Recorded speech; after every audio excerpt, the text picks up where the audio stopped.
je me suis J'ai travaillé aussi sur, voilà, sur les imaginaires de la nature, voilà, la façon dont on peut aussi transformer notre discours et notre langage, notre façon de représenter en fait, ainsi les choses, et de pas être justement dans cet imaginaire de la prédation, de la maîtrise, du contrôle, mais justement de la coopération, etc., un petit peu façon indien.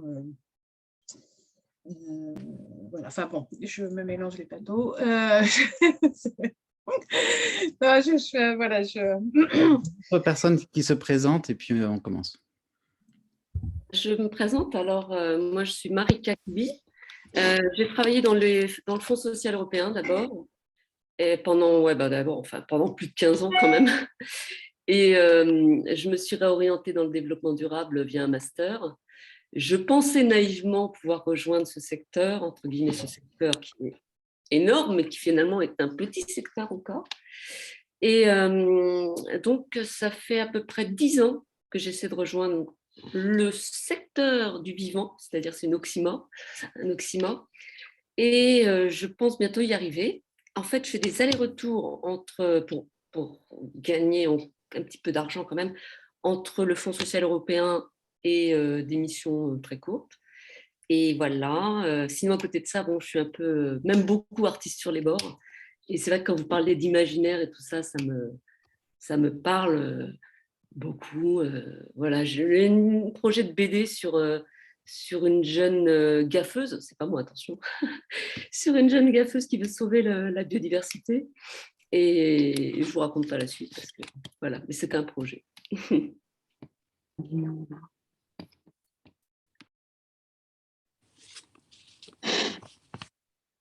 Une autre personne. Moi, je veux bien me présenter à mon tour. Je ne sais pas si vous m'entendez bien parce que j'ai une très mauvaise connexion. Alors, je suis là grâce à Anne Menkens qui est aussi dans la boucle.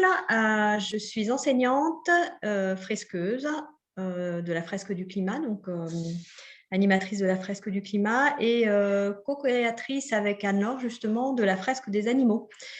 Voilà, et sinon, je suis aussi cofondatrice d'une association qui s'appelle Éducation éthique animale et nous avons travaillé à l'intégration d'un enseignement à l'éthique animale depuis l'école jusqu'au lycée qui a vu le jour avec la PPL contre les maltraitances animales.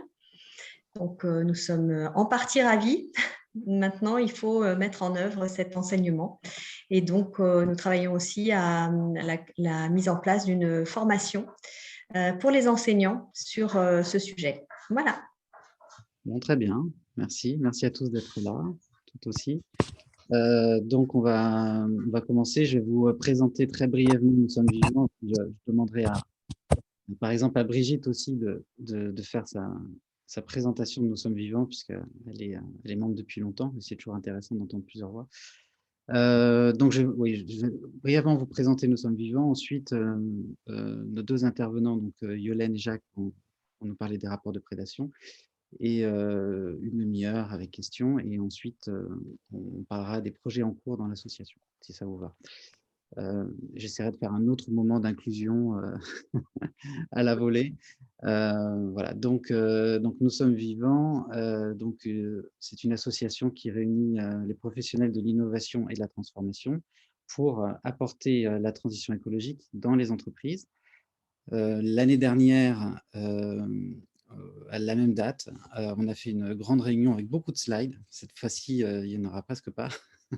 Et c'est à ce moment-là qu'on a pris l'angle de la régénération avec comme parti pris la reconnexion au vivant. Et voilà. Et la façon dont le collectif fonctionne, c'est on avance, on va dire, sur deux jambes. Il y a les groupes de travail. Donc, tout le monde peut proposer un sujet, rejoindre un projet en cours. L'idée, c'est de se voir toutes les semaines, 1 heure ou 2 pour avancer.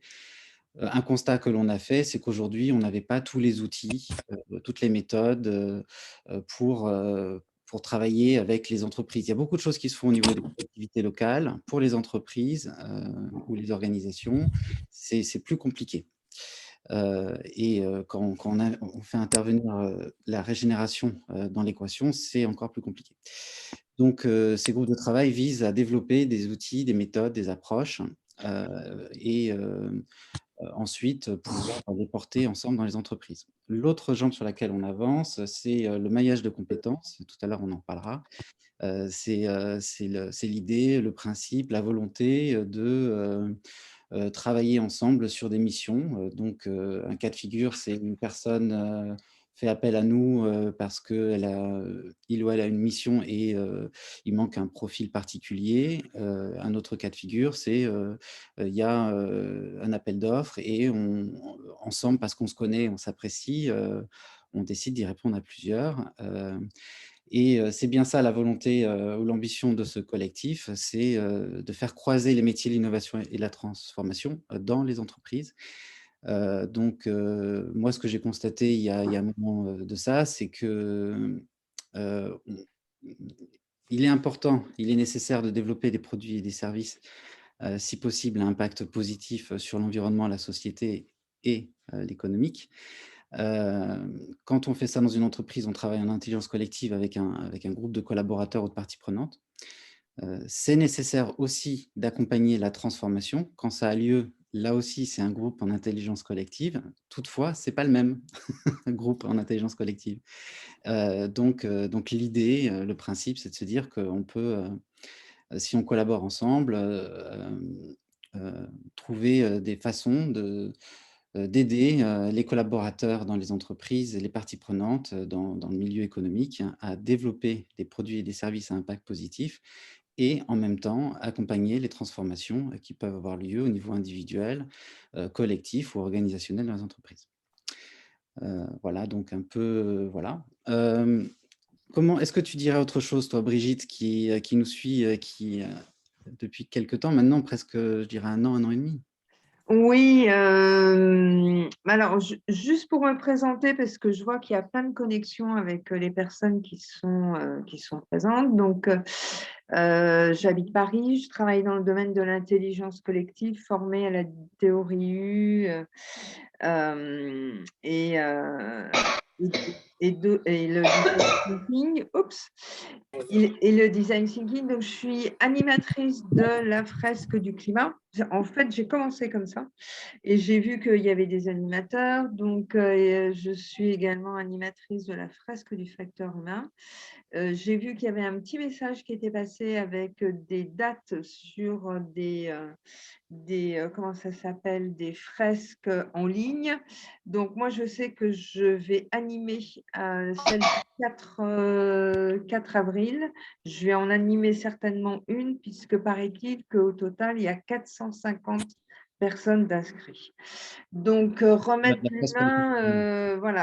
l'humain à l'intérieur de l'entreprise, de la société, c'est une de mes préoccupations.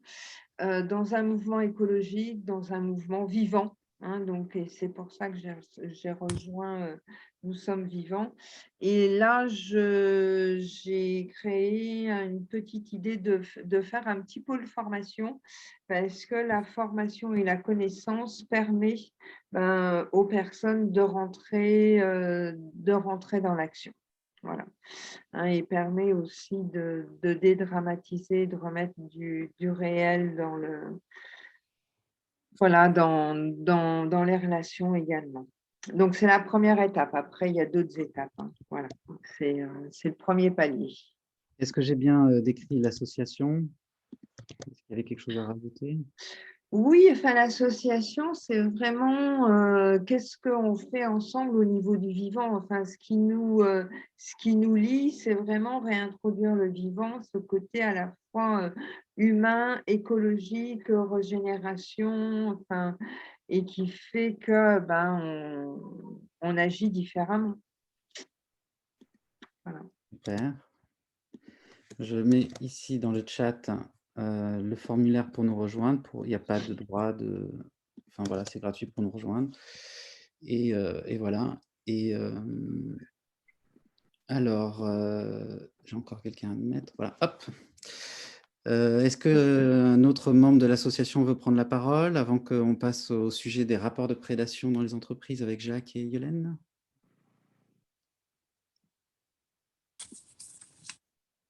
Est-ce qu'il y a une question brûlante? Non. Bon. Alors, on va donc aborder déjà notre premier sujet. L'année dernière, on était vraiment sur les rapports de prédation, les rapports, enfin, la régénération. Et cette année, le sujet, c'est les rapports de prédation. Alors, pourquoi ce sujet? Pourquoi ces intervenants? Donc, c'est parti d'un constat il y a 2-3 mois. Je, je, je- j'ai- le sujet de la prédation m'a intéressé à la fois pour l'humain envers la nature et entre les humains.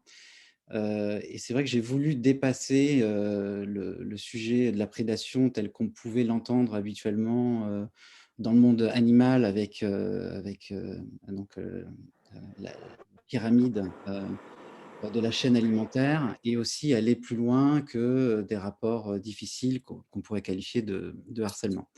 Ce que j'ai entrevu dans le sujet de la prédation, c'est vraiment la notion de rapport que l'humain peut avoir envers lui-même, envers les autres et envers la planète. Et ça m'a intéressé de le creuser. Et ce faisant, j'ai fait plein de parallèles avec la biodiversité, le racisme et la guerre en Ukraine. Hem Et donc je me suis dit que décidément ce sujet était important. Et aussi ce que j'ai appris en 2-3 points avant de passer la parole, ce qui que j'ai appris que la relation entre le prédateur et la proie était assez peu étudiée. Que les 2 protagonistes étaient souvent, observés, séparément, mais qu'il y avait vraiment une relation, entre les 2, vraiment une interaction entre les 2. Et que ce qui était aussi intéressant au-delà de vraiment penser et de comprendre et d'analyser la relation, c'était aussi de les observer dans un environnement, et les rapports agressifs se déclenchant dans, une perception des ressources, partagées dans un environnement contraint. Heu et que ça se manifeste par un stress et que le niveau de stress, ben, influence le niveau d'agressivité. J'ai un peu creusé aussi, ce que ça pouvait donner au niveau individuel comme réaction, comme comportement humain, de vivre dans un grand stress. Et j'ai eu l'occasion de lire, des travaux, qui parlaient du fait que dans un grand stress, comme par exemple une guerre, il y a un instinct d'autoconservation qui permet à chacun de maintenir sa concentration sur la réalité extérieure, et que c'est nécessaire dans ces cas-là pour percevoir, évaluer et réagir à une menace potentielle. Mais que cet instinct d'autoconservation se traduit aussi par une faible attention sur le monde intérieur qui est réduit au silence. Et l'individu donc se sent engourdi et plutôt en mode voilà, très fixé sur ses valeurs, ses comportements, ses croyances, et assez peu enclin à s'ouvrir. Hem, Par rapport aux entreprises, en général dans la société déjà, on verra ce que Jacques et Yolène nous diront tout à l'heure, mais c'est les rapports de prédation engendrent une certaine casse les dynamiques de confiance et donc les dynamiques de collaboration. Donc au niveau sociétal, c'est quelque chose qui peut freiner le développement de comportements nouveaux, la collaboration, l'adaptation. Et au niveau des entreprises, ça peut vraiment freiner là aussi la capacité d'une équipe ou d'une entreprise à s'adapter. Toutefois, Yolène nous dira, je crois, que les prédateurs dans le monde animal savent très bien aussi s'organiser de façon collective. Et enfin, ça m'a amené quand même à parier sur le meilleur de l'homme ou de l'humain en général. Effectivement, cette peur de l'autre, cette peur d'un environnement qui ne nous est pas favorable, elle peut être contrecarrée ou amoindrie ou facilitée par finalement la compréhension de l'autre. En comprenant l'autre, finalement, il n'est plus un étranger, peut-être il nous fait moins peur. Et la compréhension de soi, finalement, redécouvrir que nous sommes tous humains. Hem et donc vaincre sa peur par la connaissance de soi et finalement ce qui fait de nous, des êtres humains sur terre. Un pari voilà, que je partage avec vous. Alors, on va présenter donc les 2 personnes qui vont nous parler de rapport de prédation. Déjà, commençons par Yolène. Est-ce que tu veux te présenter? Et ensuite Jacques et puis ensuite on lancera le débat. Oui, bonjour à tous. Merci pour ce sujet, parce que c'est un sujet non seulement d'actualité, mais passionnant. Moi, je suis journaliste. J'ai très longtemps eu un média sur l'environnement qui s'appelait Néoplanète. Et aujourd'hui, je me suis consacrée depuis 6 ans à un sujet très pointu, mais qui devient très à la mode, et tant mieux, qui s'appelle les intelligences animales. Alors, intelligence au sens très, très grand public, ça veut dire communication, adaptation, enfin ça veut dire des tas de choses. Et c'est un secteur de recherche absolument époustouflant où en fait, avec les méthodes actuelles, les drones, la miniaturisation, la biologie, etc., on arrive à découvrir des choses incroyables sur les animaux, mais aussi sur les plantes. Enfin, ça, je ne me suis pas lancée là-dedans parce que là, c'est encore un gouffre de savoir extraordinaire. Donc là, je ne peux pas tout faire. Voilà, donc j'organise des événements, un à la Villette et une université d'été fin août en Bretagne, un site qui s'appelle L'Animal et l'Homme où j'interviewe des spécialistes avec des livres. Et moi, ce qui m'intéresse beaucoup, c'est parce que je suis très militante. Donc derrière, c'est quand même l'idée d'accepter enfin que l'intelligence est quelque chose de partagé, contrairement à ce qu'on nous a répété pendant des siècles. Donc, ça va du ver de terre aux pigeons, en passant par les éléphants et les dauphins. C'est-à-dire que je ne fais pas que les animaux que tout le monde aime. J'aime beaucoup avoir des animaux mal aimés. Pour vraiment, le but étant vraiment de changer le regard et de se dire qu'en fait, tout le monde est intelligent. Dès qu'il y a du vivant, il y a de l'intelligence. Ce que Darwin avait déjà dit. Mais lui, c'était un génie, il avait déjà tout dit. Presque. Voilà. Merci Jacques.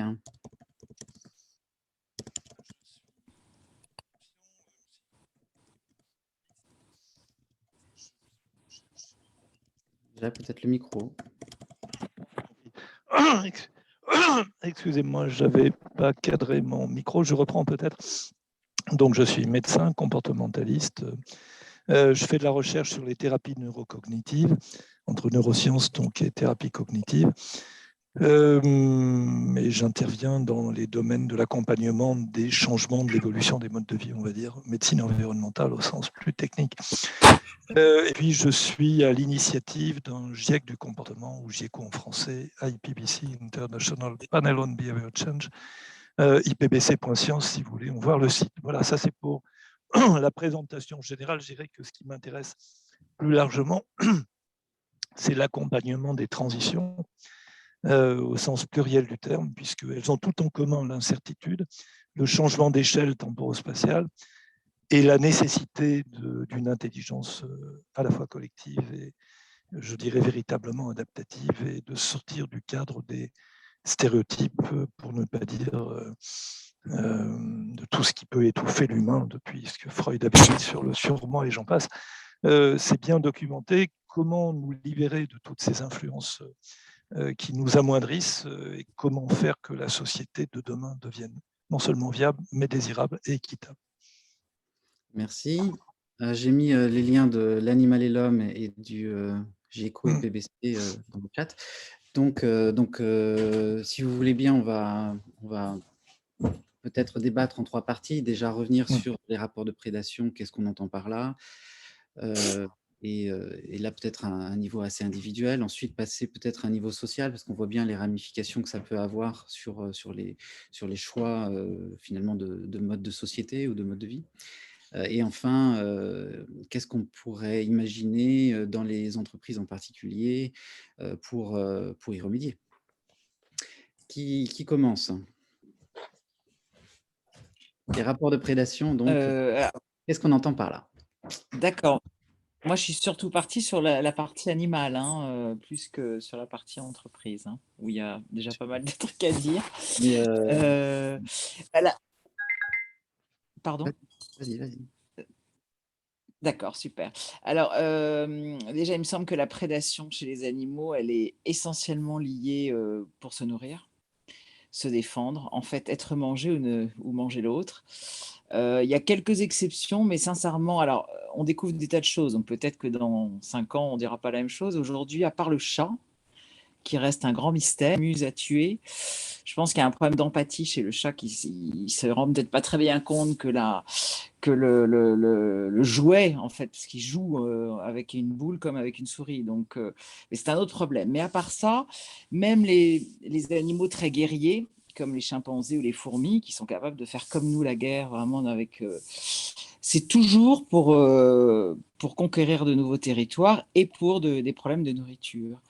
Et c'est vrai que ça crée un fameux stress, le fameux stress dont tu as parlé tout à l'heure, qui est le grand stress dans la nature. La nature est faite de stress, cette fameuse loi de la jungle finalement, que nous on a appelée la loi de la jungle, mais qui est un assez bon stress, ce que tu disais tout à l'heure, parce que sans ce stress, on meurt. Le stress dans la nature, c'est ce qui fait qu'on est attentif, c'est ce qui fait qu'on va développer des stratégies, c'est ce qui fait qu'on va observer le moindre détail, qu'on va faire des partenariats même entre espèces différentes, comme le mérou et la murène. Et en fait, c'est ça qui fait qu'on va s'adapter. Et c'est grâce au stress finalement de la nature que l'adaptation existe et que le monde est devenu ce qu'il est et qu'il a développé une intelligence extraordinaire. Parce que sans stress, tu dors dans un coin et tu fais pas long feu, quoi. Donc en fait, ça a développé une intelligence, notamment de la proie, qui a été pas mal étudiée. Je donnerai juste un exemple sur la proie ou le prédateur qui est très intéressant. Je trouve que c'est le prédateur, il est comme nous, il a un regard fixe, comme le chien, comme le loup, etc., pour regarder sa proie. Il est capable de fixer et d'avoir, donc il a cette intelligence-là. Mais par contre, la proie, elle a des yeux en général qui regardent à 360 degrés, comme les chevaux, etc. Enfin, peut-être pas à 360 degrés, mais en tout cas énormément aux alentours en fonction des animaux. Et du coup, une des intelligences de la proie, c'est une faculté d'observation qui est absolument incroyable. Que les prédateurs n'ont pas toujours, quoique, parce que les loups sont assez forts pour ça. Mais je donnerai l'exemple du cheval, qui est vraiment une proie extrêmement... Alors qu'il connaît le stress, parce que s'il y a bien un animal qui est stressé, c'est bien le cheval.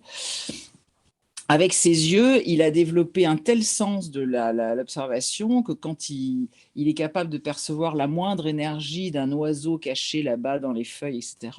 Et on s'en sert énormément en médiation animale, parce que quand il voit arriver un cavalier, il sait rien qu'à sa façon de marcher, à l'état de sa peau, etc., dans quel état il est. Et c'est pour ça que les chevaux sont des thérapeutes incroyables dans les prisons notamment.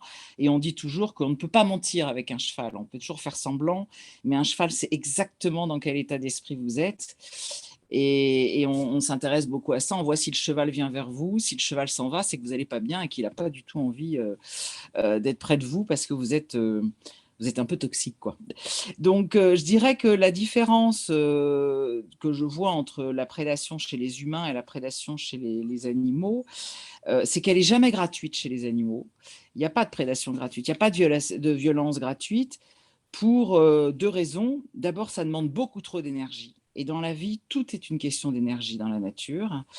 Donc, on voit, quand on voit certains duels entre les animaux, parce qu'il y en a beaucoup, il y a quand même de la violence, il y a toujours des jeunes qui veulent prendre le pouvoir, etc.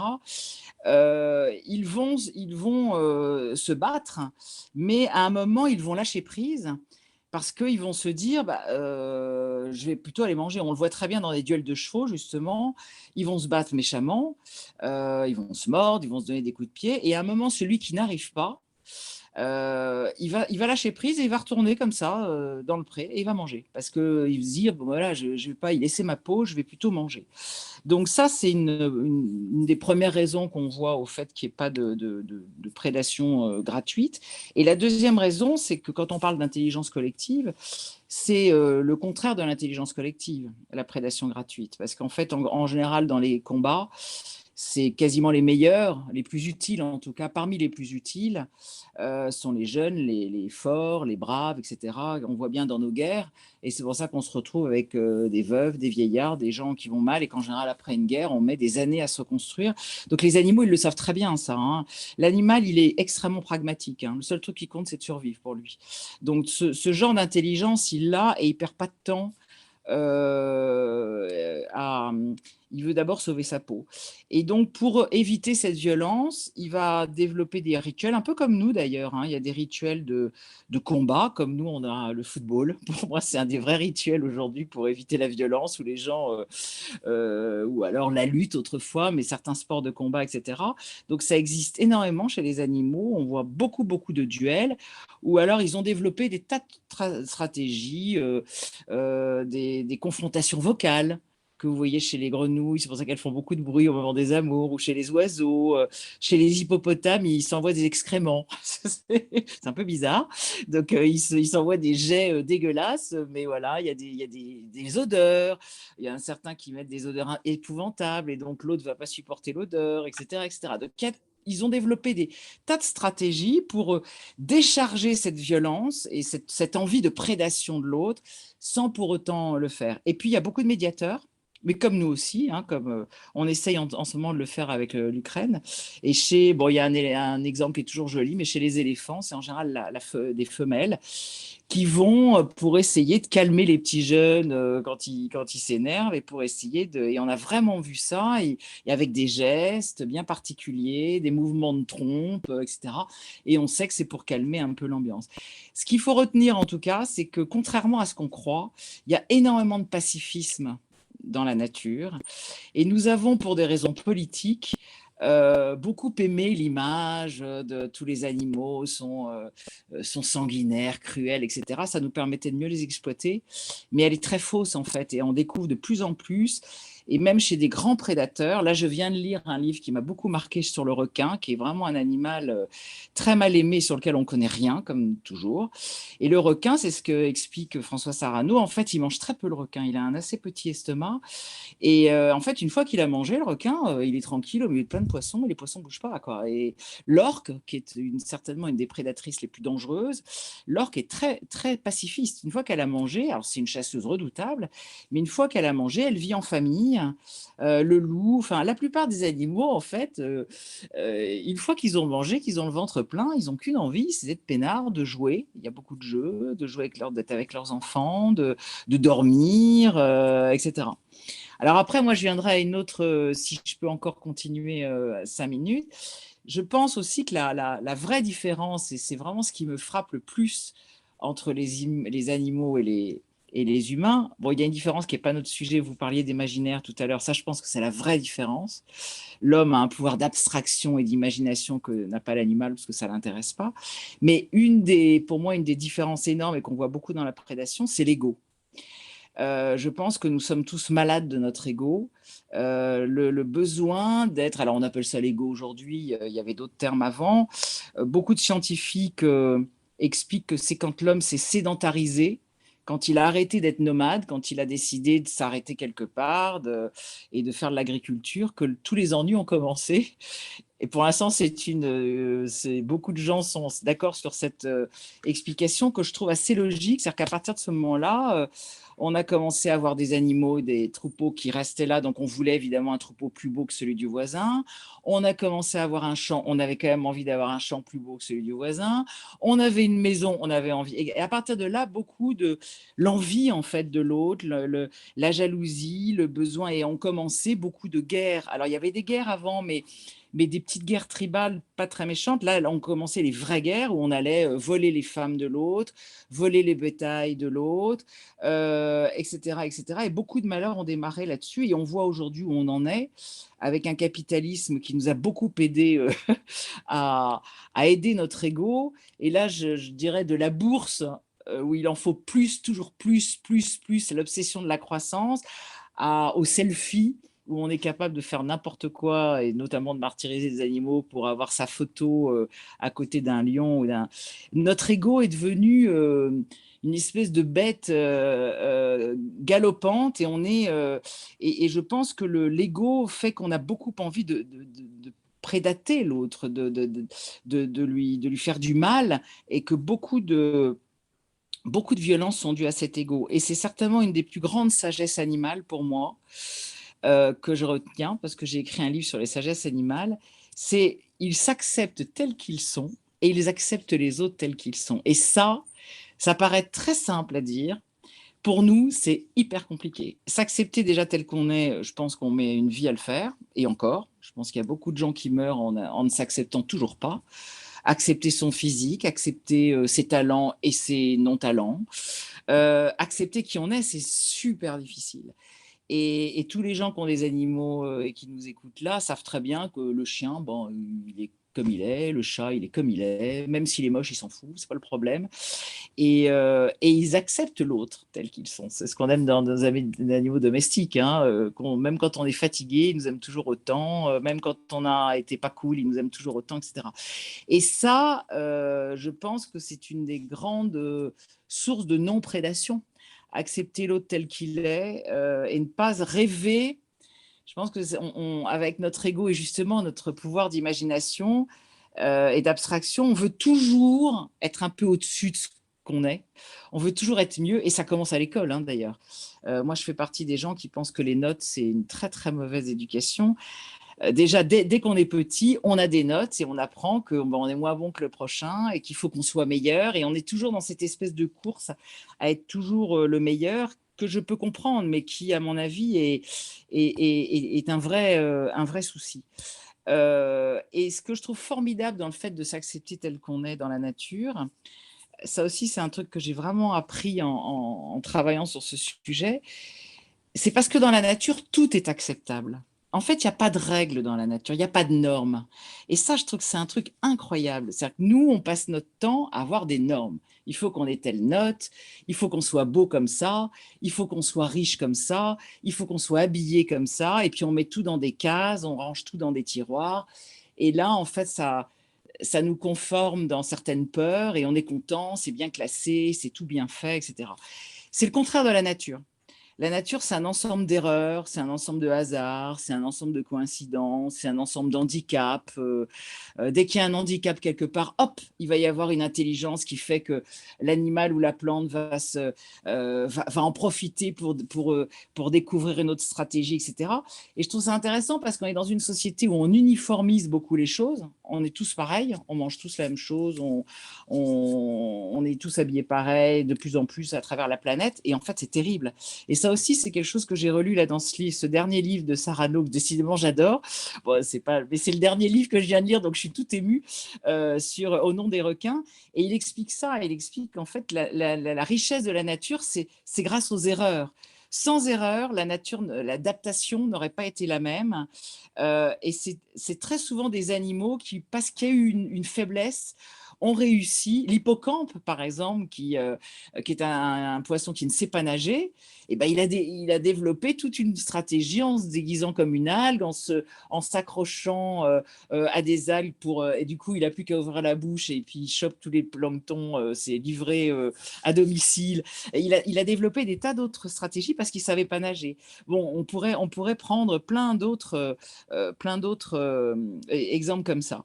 Et avant de terminer, je dirais que je pense que ce qui est vachement important pour éviter la prédation, alors sans doute notamment dans les entreprises, c'est la connaissance. Je pense qu'il y a énormément de problèmes de connaissances. Nous avons déjà beaucoup de connaissances, mais nous en manquons beaucoup. Et en fait, souvent on va être violent, on va prédater l'autre parce qu'on le connaît mal. Et alors, je prendrai un exemple toujours lié aux animaux, évidemment. Moi, je me contente des animaux. Je prendrai le pigeon. Ça, le pigeon, je trouve que c'est un exemple qui est quand même génial. Quasiment jusqu'au 19e siècle, on a adoré le pigeon. C'était pas cher, ça donnait à manger aux classes populaires, on faisait des jeux avec, c'était romantique. Il n'y avait pas un mariage sans pigeon. On allait à Venise, la place de Venise, la place Saint-Marc a fait rêver tout le monde, etc. En 1914, on était bien contents d'avoir les pigeons là parce qu'ils ont remplacé Internet et ils ont tous été se faire massacrer pour nous envoyer des messages. Donc, on a trouvé que le pigeon était vachement sympa. Et puis, dans les années 50, il y a comme ça un médecin qui a sorti un article en disant que le pigeon était porteur de maladie. Il l'a surnommé le rat volant. Ça n'a jamais, jamais été prouvé. À partir de là, c'est parti comme un raz-de-marée dans le monde entier. Tout le monde a déclaré que le pigeon était dangereux. Et aujourd'hui, tous les jours, vous voyez des gens qui ont des fantasmes en disant qu'il y a beaucoup de pigeons, que c'est dangereux, que les fientes sont dangereuses, etc. Ce qui est totalement faux. Donc voilà un truc intéressant, je trouve, où en un siècle, on a complètement changé d'avis, avec en plus une base qui scientifiquement est totalement fausse. Et je conclurai en disant que justement, en parlant toujours du pigeon, que à partir du moment où on a la connaissance, on peut faire des partenariats avec l'autre plutôt que de prédater l'autre, plutôt que d'être dans la violence. Et en fait, la vie aussi, on se rend compte que les animaux passent leur temps à faire des partenariats entre des espèces qui n'ont rien à voir les unes avec les autres. Le loup fait des partenariats avec le corbeau, les animaux s'entraident. Et ça, Darwin l'avait un peu dit, mais on n'a pas gardé ce côté-là de Darwin parce que ça nous arrangeait, une fois de plus politiquement. Mais en fait, il y a énormément de partenariats et d'entraide chez les animaux. Et je pense que c'est un peu j'enfonce un peu des portes ouvertes, mais je pense que si on était un peu plus dans la connaissance de l'autre et du coup dans l'acceptation de l'autre tel qu'il est, il y aurait moins de prédation et moins de violence. Merveilleux. Excellente présentation. Merci, Yolène. Bon, pour essayer de poursuivre ce débat et en prolongeant ce que Yolène nous a brillamment et très chaleureusement présenté. Non, mais c'est vrai, c'est très vivant, c'est très vrai de mon point de vue. Et ma journée. Donc, si je poursuis, de quoi souffrons-nous? En quelque sorte, nous avons la malchance d'avoir trop d'opportunités, trop de capacités. Ça me fait penser à une étude qui avait été réalisée par, je ne sais plus, peut-être l'école de Harvard sur le bonheur, je crois. En gros, voilà l'histoire. On fait un jeu, à la fin, on gagne une image. Et parmi ceux qui gagnent l'image, il y en a deux catégories. Ceux qui reçoivent cette image, et puis voilà, c'est clos. Et 6 mois plus tard, on leur demande alors cette image, qu'est-ce que vous en pensez? Et c'était une image d'art, enfin, je ne sais plus quoi exactement. Donc, presque tout le monde est content. Et puis, le deuxième groupe, au bout d'un mois, ils reçoivent un petit message en disant, bon, si ça ne vous convient pas, on peut vous en proposer d'autres et vous choisirez. Et le deuxième groupe est bien plus déséquilibré, bien plus malheureux, bien plus constamment en train de se dire, est-ce que j'ai choisi la bonne? Est-ce qu'il n'aurait pas fallu en prendre une autre, etc. Donc, dans une certaine mesure, le choix perturbe. Et dans une large mesure, on le voit aussi en psychologie, là c'est le psychothérapeute un peu qui parle, la plupart des maturations qui nous permettent de transcender, d'évoluer, viennent de la difficulté de notre vie. Par exemple, moi j'aime bien poser cette question, quels sont les sujets que vous préférez chez vous? Quelles sont les qualités que vous préférez chez vous? Et qu'après on divise tout ça en 2 colonnes, ce que j'ai toujours eu, ce que j'ai toujours été, ce que j'ai toujours su faire ou aimé faire, et au contraire ce que j'ai appris dans la difficulté. Plus la vie avance, plus la deuxième colonne augmente. La deuxième colonne, autrement dit celle des difficultés surmontées, nous enrichit. Mais ce n'est pas toujours le cas, parfois c'est des deuils qu'on ne surmonte pas. Mais lorsqu'on les surmonte, eh bien, on s'aperçoit qu'on s'enrichit. Et souvent, c'est lorsque ce sont des drames insurmontables, apparemment. Autrement dit, la difficulté insurmontable, techniquement, nous amène à nous dépasser en termes de développement. Autre exemple, un métier, pour glisser un peu sur ce qu'évoquait tout à l'heure Jérémy, quand on passe au niveau des organisations. Regardez le domaine de l'aviation, qui est un domaine qui au départ était éminemment dangereux, le plus lourd que l'air, ou le domaine des entreprises à haut risque, Céveso, chimiques. Eh bien, dans ces domaines-là, on a développé ce qu'on appelle le REX ou le RETEX, le retour d'expérience. Et on a compris, il y a quelques décennies, 3, 4, 5, 6, suivant les domaines, que l'erreur nous apprenait plus de choses utiles que le succès. Partager l'erreur, hein, analyser les dysfonctionnements, les petites erreurs quotidiennes, nous permettait, le retour d'expérience, donc d'apprendre et de prédire énormément de dysfonctionnements plus larges et de coopérer pour pouvoir l'exploiter à tous les niveaux. Donc le RETEX a permis de faire que le plus lourd que l'air est aujourd'hui, grâce à ça, notamment et principalement, devenu un des moyens de transport les moins dangereux. Il pollue, il a plein d'autres défauts, etc. Mais sur le plan de la sécurité, ce REX, qui est le domaine dans lequel la gravité de la chose, la gravité des accidents aériens, etc., ont montré que d'apprendre de l'erreur, d'apprendre de l'acceptation de ce réel, à savoir que si un avion tombe en panne, on ne peut pas le garer sur le bord de la route, on est donc sur des préoccupations qui, en quelque sorte, nous amènent à faire la première chose que les sages nous proposent de faire, d'accepter la vie comme elle est, d'accepter ce que l'on est, et à partir de quoi on peut s'adapter. Et à l'opposé, la révolte, si on peut dire, c'est de refuser ce que l'on est en essayant de l'améliorer, serait peut-être à la fois une des raisons pour lesquelles on a tellement progressé sur le plan technologique et scientifique, et une des raisons pour lesquelles peut-être on n'est pas précisément heureux, ni heureux individuellement, ni très heureux collectivement. Pour prendre les études de Harvard que j'évoquais tout à l'heure, sur le bonheur, vous pouvez aller voir si vous ne connaissez pas, une excellente étude qui a plus de 75 ans, 80 sans doute à peu près maintenant, donc qui a usé 3 générations de chercheurs sur le bonheur. Et quand on étudie le bonheur, non pas auquel on pense par la projection imaginaire, mais celui qu'on a vécu dans la journée passée, et où on a comparé des gens à fort niveau de diplôme et de réussite sociale ou d'autres au contraire qui ne l'avaient pas, eh bien on s'aperçoit que chez tout le monde, les principaux sujets de bonheur, c'est la confiance qu'on a dans l'autre, les relations de confiance ou la confiance qu'on a en soi, et la capacité à exprimer ses passions, autrement dit, à se réaliser non pas dans le résultat, mais dans le plaisir d'être ou de faire. Et c'est ça qui rend heureux, pas le reste. Voilà. Le reste, ça peut nous permettre de vivre ou de survivre, de manger, comme on dit, de se loger, mais ce n'est pas ça qui nous épanouit. Bref, revenons maintenant au sujet. Pourquoi est-ce que le cerveau humain, qui a tellement plus de ressources que beaucoup d'autres cerveaux animaux de nos comparses, parce que probablement la multiplicité des atouts et des stratégies nous égare et peut-être nous fait faire des choses qui ne sont pas pertinentes, mais possibles. Si je prends l'exemple de l'adaptation, je vais donner un petit exemple d'expérience réalisée dans les pays scandinaves, dont vous avez peut-être entendu parler, les cours d'empathie. Quand on parle de cours d'empathie, en français en particulier, on imagine tout de suite des cours sur l'empathie, un concept qui est né dans la culture à tel moment, en tous les cas on trouve la trace, et puis ensuite il s'est développé de telle façon, voilà comment ça marche, voilà les méthodes qu'on peut employer, et ensuite on fait une interro écrite à la fin et on donne des notes, bon, si je caricature un peu. Et le cours d'empathie des Scandinaves, c'est un jeu de mots en fait, c'est pas un cours, c'est un groupe de parole dans lequel des enfants et des ados peuvent parler de leurs faiblesses, de leurs complexes, ou de choses intimes dont ils n'auraient jamais osé parler dans leur groupe social des enfants et des ados. Et au départ, peu de gens, peu d'enfants, peu d'ados parlent dans ces groupes. Mais on applique les mêmes règles que lorsqu'il y a un drame chez des adultes et qu'on les fait parler en groupe de parole. À savoir les grandes règles que vous connaissez, confidentialité, on ne coupe pas la parole, on est dans un processus dans lequel on ne juge pas, quand on prend la parole sur un autre, on dit ce que ça nous fait à nous, le tutu, comme disait Jacques Salomé, on parle de jeu, ce que ça me fait ressentir, etc.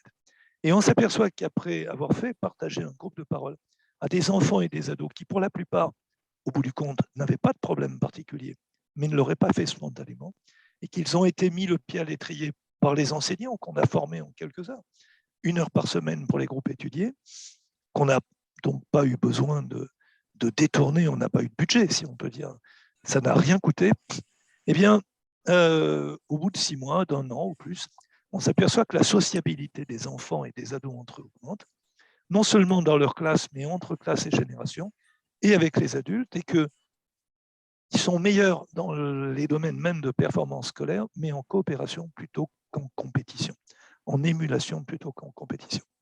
Donc on s'aperçoit qu'avec des procédés simples, on n'a pas changé ni la culture, ni les gens, ni les cerveaux, ni rien. On s'aperçoit qu'une autre stratégie d'apprentissage et de dépassement de soi, moins compétitive et plus coopérative, et qui s'appuie sur des ressources aussi du cerveau humain, mais moins utilisées aujourd'hui, qui marche tout aussi bien, si ce n'est mieux, peuvent résoudre dans une grande mesure ce qu'on peut appeler la violence sociale telle qu'on l'a décrit aujourd'hui. En tous les cas, c'est ce que laissent penser les études qui sont réalisées dans ce domaine-là, parmi d'autres, évidemment. Donc non, ça n'est pas ni impossible, ni, comment dire, nouveau, mais si on regarde l'histoire humaine, on s'aperçoit qu'une même population peut, suivant, comme le disait très bien Yolène tout à l'heure, aimer les pigeons ou les détester à quelques décennies ou quelques années d'intervalle. On peut très bien aimer le fait d'être généreux et coopérant à l'époque des romantiques de Victor Hugo. Hein, si mon souvenir est bon, le jour où Victor Hugo est mort, il y a eu 3 millions de Français qui sont venus à commémorer sa mort à Paris, plus que le Parisien à l'époque. Tout ça, il faudrait vérifier les chiffres, mais c'est de cet ordre-là. Donc un poète pouvait être à l'époque tellement populaire qu'il faisait déplacer une partie de la France pour son enterrement. Pourquoi? Parce que ça faisait partie, le romantisme, de ceux qui avaient popularisé, si on peut dire, la coopération, l'affection. Les romantiques, c'est les sentiments ne meurent pas même quand on est en contre-image, pour reprendre ce que disait tout à l'heure Yolène. Donc, dans une certaine mesure, l'humain peut très bien fonctionner comme ça. Je pense également à Vincent Munier, peut-être vous avez vu ce grand reporter du monde animal sauvage, qui fait des photos qui est allé notamment faire beaucoup de photos du loup blanc en Arctique, et qui raconte dans un de ses reportages, enfin qui montre, qui partage, qui fait partager, chose absolument admirable. À un moment donné, il était parti à la rencontre du loup blanc et il avait passé un temps fou depuis 2 ou 3 ans sans en trouver. Et au moment où il était presque sur le point de se décourager au milieu de cet espace dans lequel il y a presque plus de lumière pendant 6 mois et moins 40 de façon assez chronique, et à un moment donné, il voit apparaître 9 loups blancs à l'horizon. Et ces loups blancs, on le repère très vite, toujours les capacités du loup évoquées, et finalement arrive vers lui. Et c'était à la fois son bonheur, et en même temps, il s'est dit, mais je suis 1 contre 9, qu'est-ce que je vais faire d'un certain point de vue? Donc, il attend que les loups arrivent, et il arrive à se dire, je les accueille, enfin voilà, allez voir son reportage, vous tapez Vincent Munier, loup blanc arctique, et vous tomberez probablement assez vite sur cette vidéo. Et qu'est-ce qui se passe à un moment donné, au fur et à mesure que les loups arrivent, qu'ils l'entourent? Il crée le lien. Autrement dit, à la fois, il ne s'affole pas parce qu'il sait parfaitement que si on court devant un loup, on devient une proie. Mais là, il les s'accueille en quelque sorte comme des alter-ego. Et les loups s'installent autour de lui progressivement. Et à un moment donné, il fait une chose assez insensée. C'est qu'au moment où il a commencé à créer le lien avec le loup dominant, il s'allonge par terre pour commencer à faire des photos des loups dans toutes les positions. Donc déjà, il était 1 contre 9. Mais en plus, maintenant, il se met à s'allonger dans la neige et à faire des photos des loups dans toutes les positions. Et je ne me rappelle plus assez des choses pour vous les dire de façon complètement exacte, mais si mon souvenir est bon, un des jeunes loups voulait s'approcher et le vieux loup lui fait signe de ne pas bouger.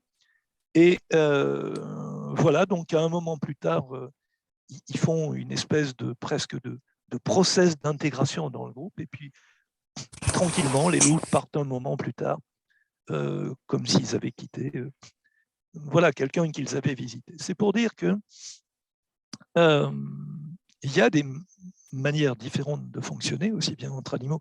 Les loups auraient pu se comporter en prédateurs, c'était une option différente de relation. Et donc, dans une certaine mesure, oui, la connaissance de soi, la connaissance des autres, nous permettrait aujourd'hui de pouvoir mieux choisir l'éducation, le management, les modes de fonctionnement, les sollicitations diverses, les incentives, comme on dit, les incitations à avoir tel et tel comportement, pour se demander quelle société voulons-nous créer, dans laquelle voulons-nous vivre. Mais assurément, quand on fait certaines choses, je vais vous donner un autre exemple. Je fais quelques cours parmi je fais dans des institutions à HEC, et j'ai déjà discuté avec des membres de HEC sur l'organisation des études dans des grandes écoles comme ça. Et en disant, mais pourquoi est-ce que vous utilisez le modèle compétitif comme modèle principal, comme cadre éducatif, pédagogique, dans des grandes écoles comme vous, qui vont former les cadres des futures institutions économiques notamment? Si vous faisiez de la coopération, de l'émulation, ça vous permettrait tout autant de développer les capacités d'adaptation mais ça réduirait le processus de compétition entre individus qui vont aller mobiliser dans le cerveau des processus de prédation, par exemple.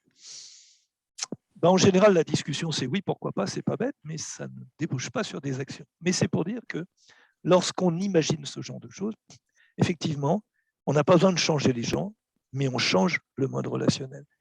Donc voilà, je pense qu'effectivement, après, pour juste terminer cette petite présentation et ouvrir le débat, oui, dans le cerveau humain, on sait qu'il y a des structures qui sont directement impliquées dans la prédation. Dans l'hypothalamus, par exemple, les vieilles structures instinctives qu'on avait nommées cerveau reptilien à l'époque de MacLean. Bon, on ne nomme plus reptilien parce qu'on sait que les reptiles ne sont pas nos ancêtres, mais qu'importe le débat. Dans ces vieilles structures instinctives, il y a des structures dédiées à la prédation, mais la prédation au sens de manger. Il y a des structures ensuite dans ce qu'on appelle l'amygdale limbique, le cœur de l'émotionnel violent, si je peux dire au sens des fortes peurs et de toutes les sensations qu'on éprouve dans les stress de survie. Là aussi, il y a des structures qui sont liées au rapport dominant-soumis. Et ces structures-là, ce sont des structures très réduites en volume. Il faut savoir qu'il y a eu des études faites aussi bien chez l'animal, dans les années notamment 90, ou chez l'humain, à l'époque où on avait irradié les structures cérébrales de condamnés à mort pour voir si on pouvait leur éviter d'être des serial killers en leur offrant l'opportunité de ne pas être sur la chaise. Eh bien, on se rend compte qu'effectivement, il y a 100 grammes dans le cerveau qui sont à l'origine des comportements de prédation. Mais tout le cerveau, et notamment le préfrontal, peut aussi être impliqué dans les processus de prédation sociale. Donc, on est sur des processus qui, à la fois, montrent que c'est une stratégie parmi des tas d'autres, donc on peut construire un monde sans, mais que, par défaut, dans la société humaine, l'histoire humaine depuis l'agriculture, effectivement, montre que ça n'est pas très probable d'espérer une société humaine, sauf à pouvoir partager suffisamment de connaissances depuis l'éducation. Et d'où l'idée du GIECO que j'évoquais, le GIEC du comportement. Qu'est-ce qu'il faudrait concevoir comme société depuis l'éducation, le monde de la culture, le monde du management, le monde de la gouvernance, pour sciemment pouvoir construire une société qui à la fois intègre le développement économique, le développement des différentes cultures, l'inclusivité et beaucoup d'autres choses. Et contrairement à ce qu'on pense, pour terminer, ce ne sont pas les sociétés ni animales ni humaines qui prédatent qui se portent le mieux, ce sont celles qui coopèrent. Les démocraties, dans l'ensemble, dans l'histoire du monde, coopèrent plus que les dictatures et elles sont plus riches, à tout point de vue. Donc, ça n'est pas parce que la prédation serait le pragmatisme versus les idéalistes utopistes qui penseraient qu'il faut être tous des poètes. Non, je dirais il y a d'un côté des stratégies qui performent, qui sont la coopération, et tout le monde le montre, aussi bien humain que animal, mais on a une fiction de croire que la prédation est une bonne stratégie. Non, ça ne marche pas. Et c'est bien ça, un des objectifs du GIECO, que de le démontrer par des études, chez l'animal comme chez l'humain, pour sortir du débat comment dire, d'opinion dans lequel on n'ira jamais au bout parce qu'on ne sera jamais d'accord. Voilà, merci. Jacques, j'aimerais peut-être qu'on reste maximum 5 minutes sur le sujet, peut-être prendre des questions, si vous avez des questions, des remarques, des contributions. Et dans 5 minutes, je vous expliquerai comment vous pouvez rejoindre le groupe de travail sur les rapports de prédation en entreprise ou la fresque du facteur humain ou d'autres projets. Qui a une question, une contribution, une pierre à apporter?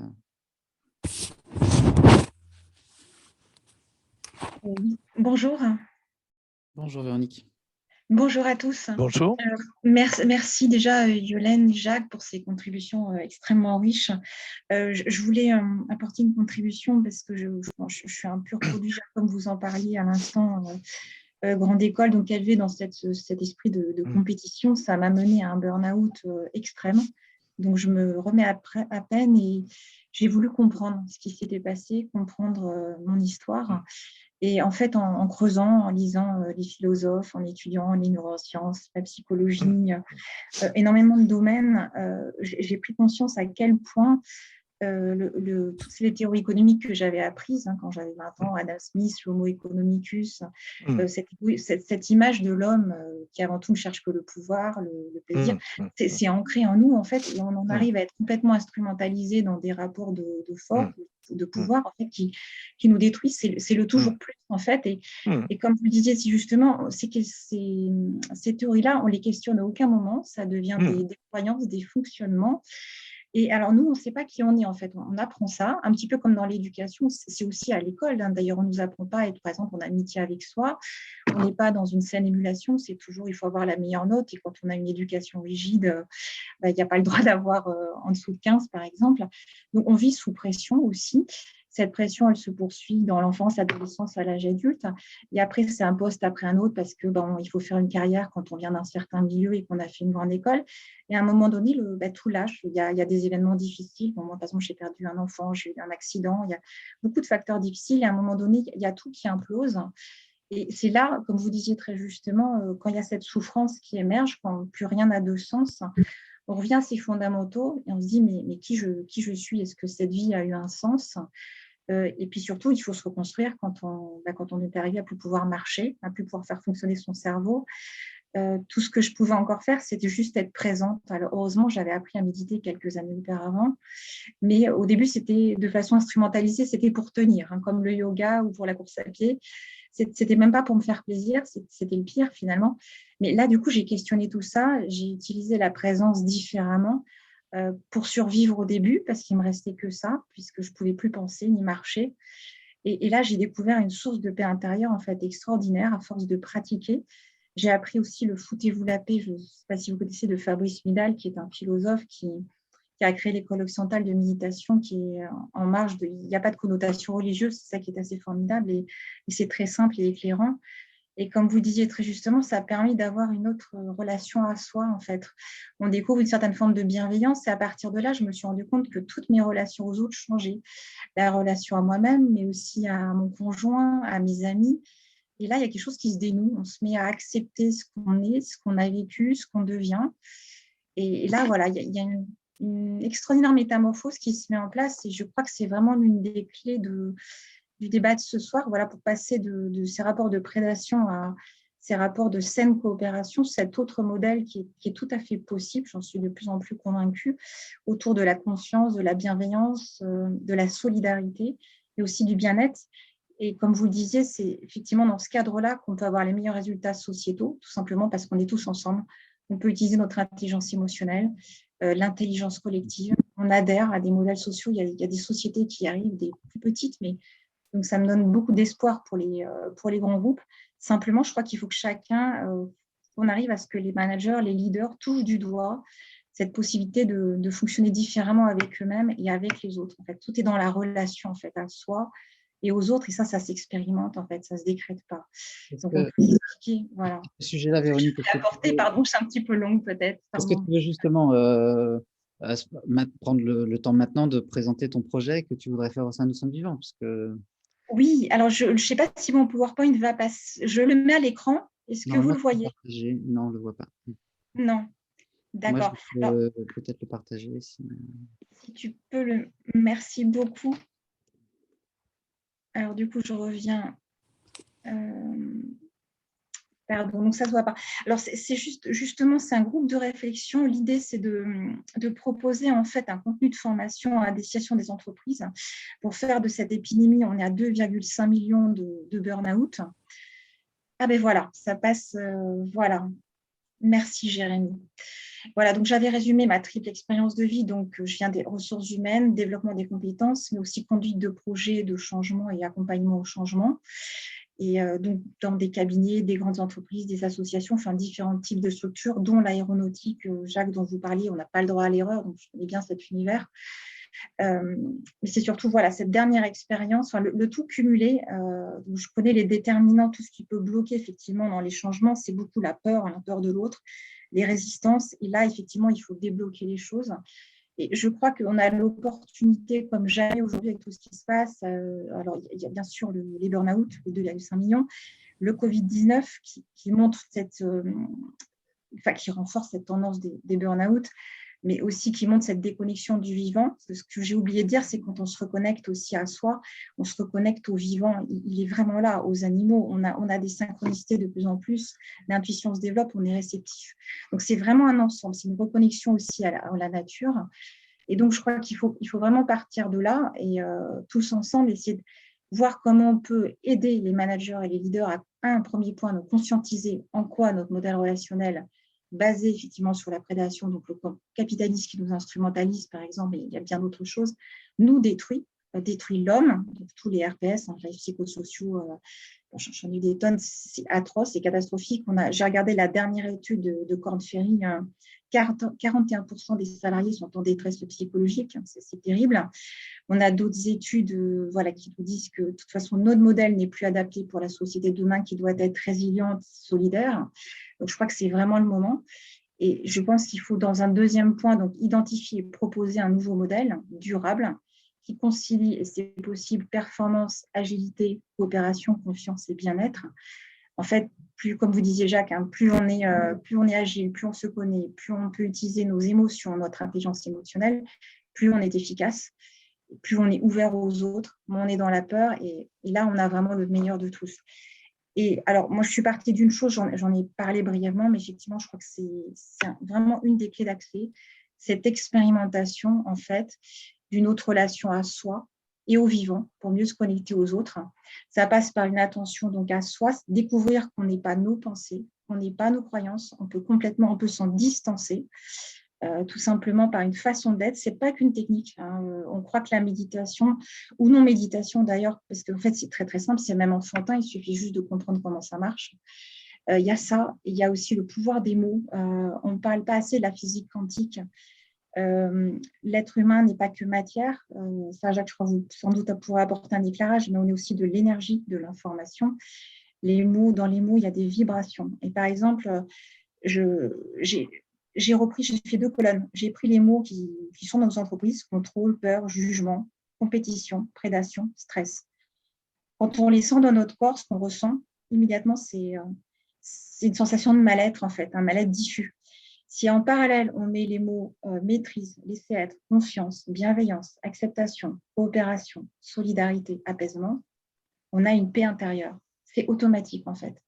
Donc, quand on comprend ça, on comprend que tous les mots qu'on utilise au fil de nos journées, en fait, ils sont complètement à côté de ce qu'il nous faudrait. On fonctionne depuis l'enfance avec des mots qui nous font du mal, en fait. Donc voilà, pouvoir des mots et enfin pouvoir des émotions. Comme on ne se connaît pas, on est en mode pilote automatique, en fait, et on réagit par habitude, souvent par rapport à des blessures qu'on n'a pas pris le temps de résoudre, qu'on n'a même pas identifiées.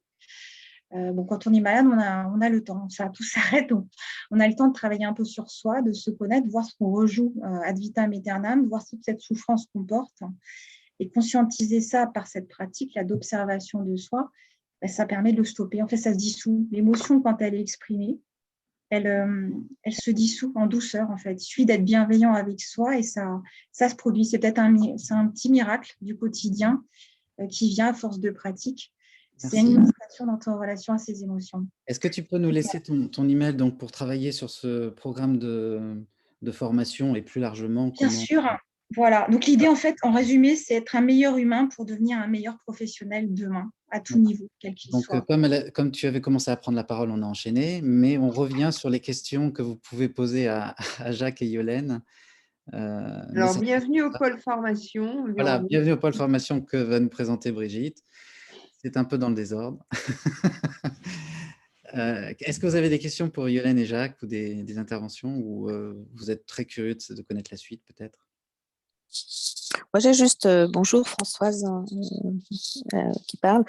Moi, j'ai juste un commentaire à faire. Je me pose la question toujours, comment apprendre en fait à se mettre en vulnérabilité. Et dans un monde de prédation, en fait, on ne se met pas en vulnérabilité. À partir du moment où on comprend qu'on ne l'est pas, et qu'on se met en vulnérabilité, on déclenche énormément de choses. Et moi, je pense que c'est un des facteurs clés en fait d'une transformation. Effectivement, on peut parler de formation, de plein de choses, hein, mais je pense qu'il y a vraiment une peur en fait de dire je sais pas, je peux plus, je veux plus, j'ai plus envie, et puis je suis en souffrance, hein. Et en fait, ce que je trouve génial, et merci à ce témoignage qui est incroyable, c'est que enfin les gens en parlent, hein, et ils en parlent voilà, avec les vrais mots et sans avoir peur et sans se dire en fait j'ai échoué. Parce que moi aussi j'ai appris qu'il fallait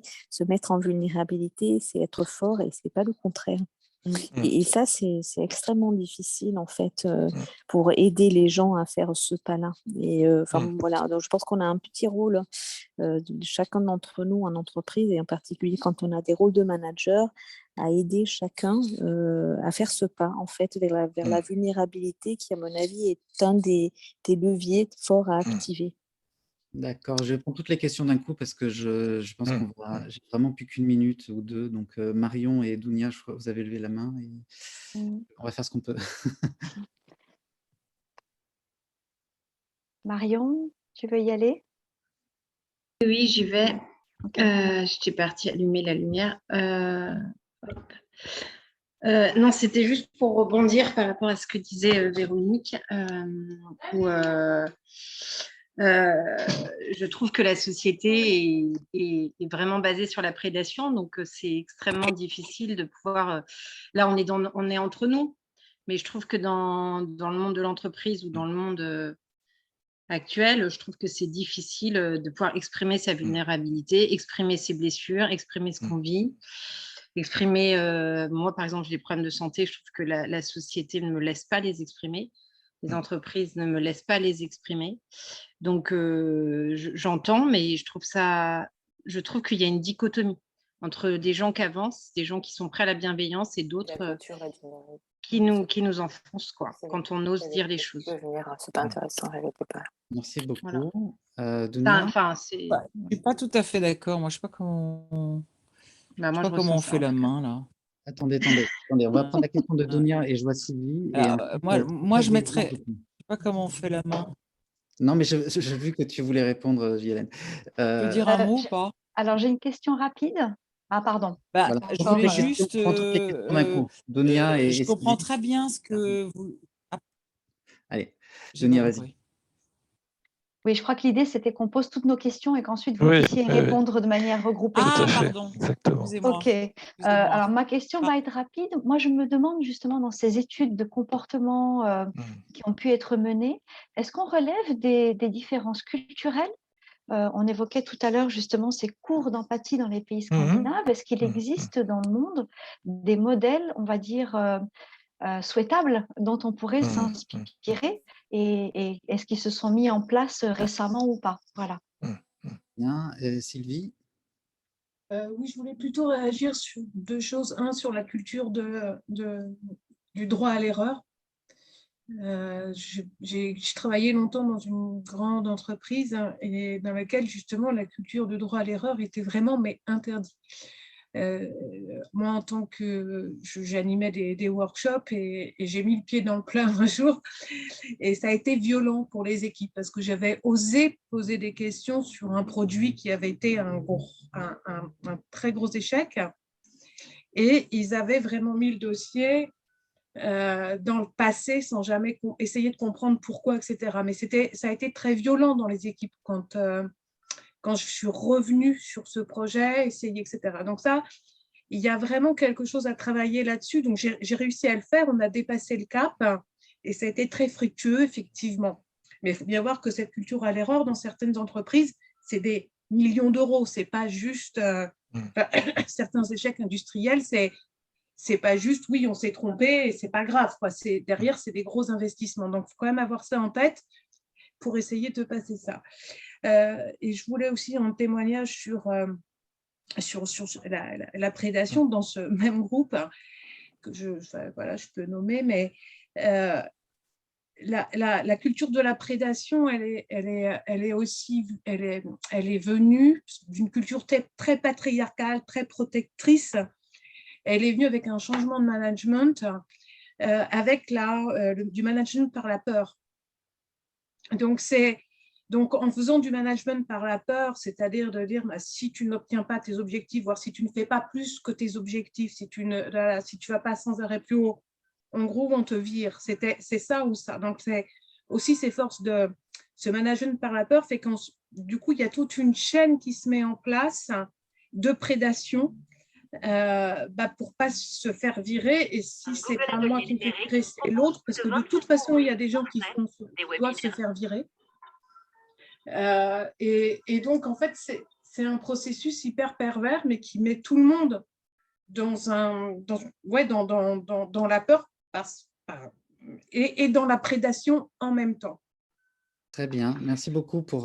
C'est vrai qu'on ne se connaît pas bien, etc. Merci pour la richesse de vos témoignages ça nous fait du bien d'en parler tous ensemble. Un petit point de timing, donc vraiment à 50, je suis obligé d'arrêter le sujet et on continuera jusqu'à 20h15. Si vous voulez bien, pour ceux qui sont vraiment intéressés pour rejoindre les différents groupes de travail, on prendra un petit quart d'heure jusqu'à 20h15. Voilà, alors Yolène, tu avais très envie de réagir sur la vulnérabilité, je crois. Oui, juste, je comprends très très bien, et bien sûr, je voulais juste dire qu'il ne faut pas non plus toujours être un peu dans le négatif. Je trouve quand même qu'il y a eu beaucoup de progrès, moi, aujourd'hui, c'est mon avis en tout cas. Et si les grandes entreprises ont encore pas mal d'efforts à faire, je trouve que la vie de l'entreprise aujourd'hui par rapport à ce que ça a été a quand même bougé. Je trouve qu'on écoute les gens. Et moi, je suis un peu étonnée parce que j'ai aussi été dans des grandes boîtes, j'ai dirigé une boîte, enfin, etc. Et je trouve que la société est beaucoup plus attentive à la souffrance de l'autre, à la différence de l'autre, etc., que par rapport aux années 50, ou même les années, que dis-je, 60, 70. Donc, je trouve que bien sûr qu'il y a de la vulnérabilité, mais il ne faut pas non plus nier que les choses progressent et que tout n'est, pour moi en tout cas, tout n'est pas négatif. Voilà. Je voulais juste nuancer ça. Ok, merci Yodan. Moi, je dirais que pour répondre à une question complémentairement, donc une question qui a été posée, est-ce qu'il y a des études qui peuvent permettre d'objectiver un certain nombre de choses qui ont été partagées ou bien d'autres? Oui, bien sûr. Je reprends l'idée du GIECO, c'est d'aller faire sur le comportement la même chose que les climatologues l'ont fait sur le climat. Si on n'avait pas le GIEC aujourd'hui, on ne verrait pas venir le problème climatique. On ne le verrait pas venir. Il y aurait des spécialistes dans leur coin qui diraient des choses sur les glaces et sur la météo, mais évidemment que c'est le croisement des connaissances avec des brassages de données gigantesques qui permet de faire émerger des choses. Et sur le comportement, c'est pareil. La plupart des problèmes que nous nous posons ont été posés ou même résolus ou largement avancés dans certaines disciplines et sont ignorés dans d'autres. Donc je dirais oui, nous avons des réponses. Et je pense que le partage de la connaissance est un des facteurs d'apaisement de l'humain. Et par opposition à ça, et je terminerai là-dessus, ma réponse un peu transversale, ce qui nous fait le plus nous égarer, c'est un mécanisme du cerveau qu'on appelle le mécanisme du comportement conditionnel appris, dans lequel on a une récompense associée à une promesse. Vous connaissez l'histoire de Pavlov, la cloche et la viande. Au départ, vous avez la viande et la cloche en même temps. À un moment donné, vous comprenez que dans l'expérience, la cloche annonce la viande. C'est une promesse, la cloche. Et vous avez un renforcement. Et vous avez donc une espèce de salivation qui vient avec la cloche. Tant que la viande vient. Par contre, si à un moment donné, vous supprimez la viande, la cloche n'annonce plus rien. Sauf si, justement, on fait un truc un peu pervers, c'est-à-dire qu'une fois de temps en temps et de façon aléatoire, vous mettez de la viande quand la cloche survient. Et là, vous devenez addict. C'est l'addiction. L'addiction, c'est un leurre. C'est que la promesse ne nourrit plus, sauf de temps en temps. Et là, on n'arrive pas à décrocher, même si c'est pas rentable. Donc, dans le mécanisme actuel, dans une grande mesure, le discours politique est un discours de leurre, le populisme, pour prendre un exemple pour ne pas le citer, qui vous promet des choses qui n'arriveront pas, mais ça ridiculise, ça ringardise ceux qui font des promesses dites sérieuses, entre guillemets. C'est pareil pour le marketing, c'est pareil pour plein de choses. On est donc dans une société de promesses non réalisées, ça déclenche un mécanisme qui est le mécanisme de la dopamine et qui remplace les vrais plaisirs, nourrissants si je peux dire, par des plaisirs promis qui ne sont pas réalisés. Aucun animal ne sera sans doute aussi vulnérable que l'humain, parce que l'humain invente les stratégies pour piéger le système. Donc, c'est là où je pense que lisez un livre tel que Petit traité de manipulation à l'usage des honnêtes gens, très beau livre écrit par des sociologues brillants sur le sujet, et qui vous explique comment, quand on prend conscience de ça, ou le livre de Sébastien Boller sur le bug humain, vous voyez comment l'addiction est sans doute mais ça va bien au-delà des substances. Hein. Vous comprenez que la première addiction, c'est des croyances et des mécanismes sociaux, dont la compétition.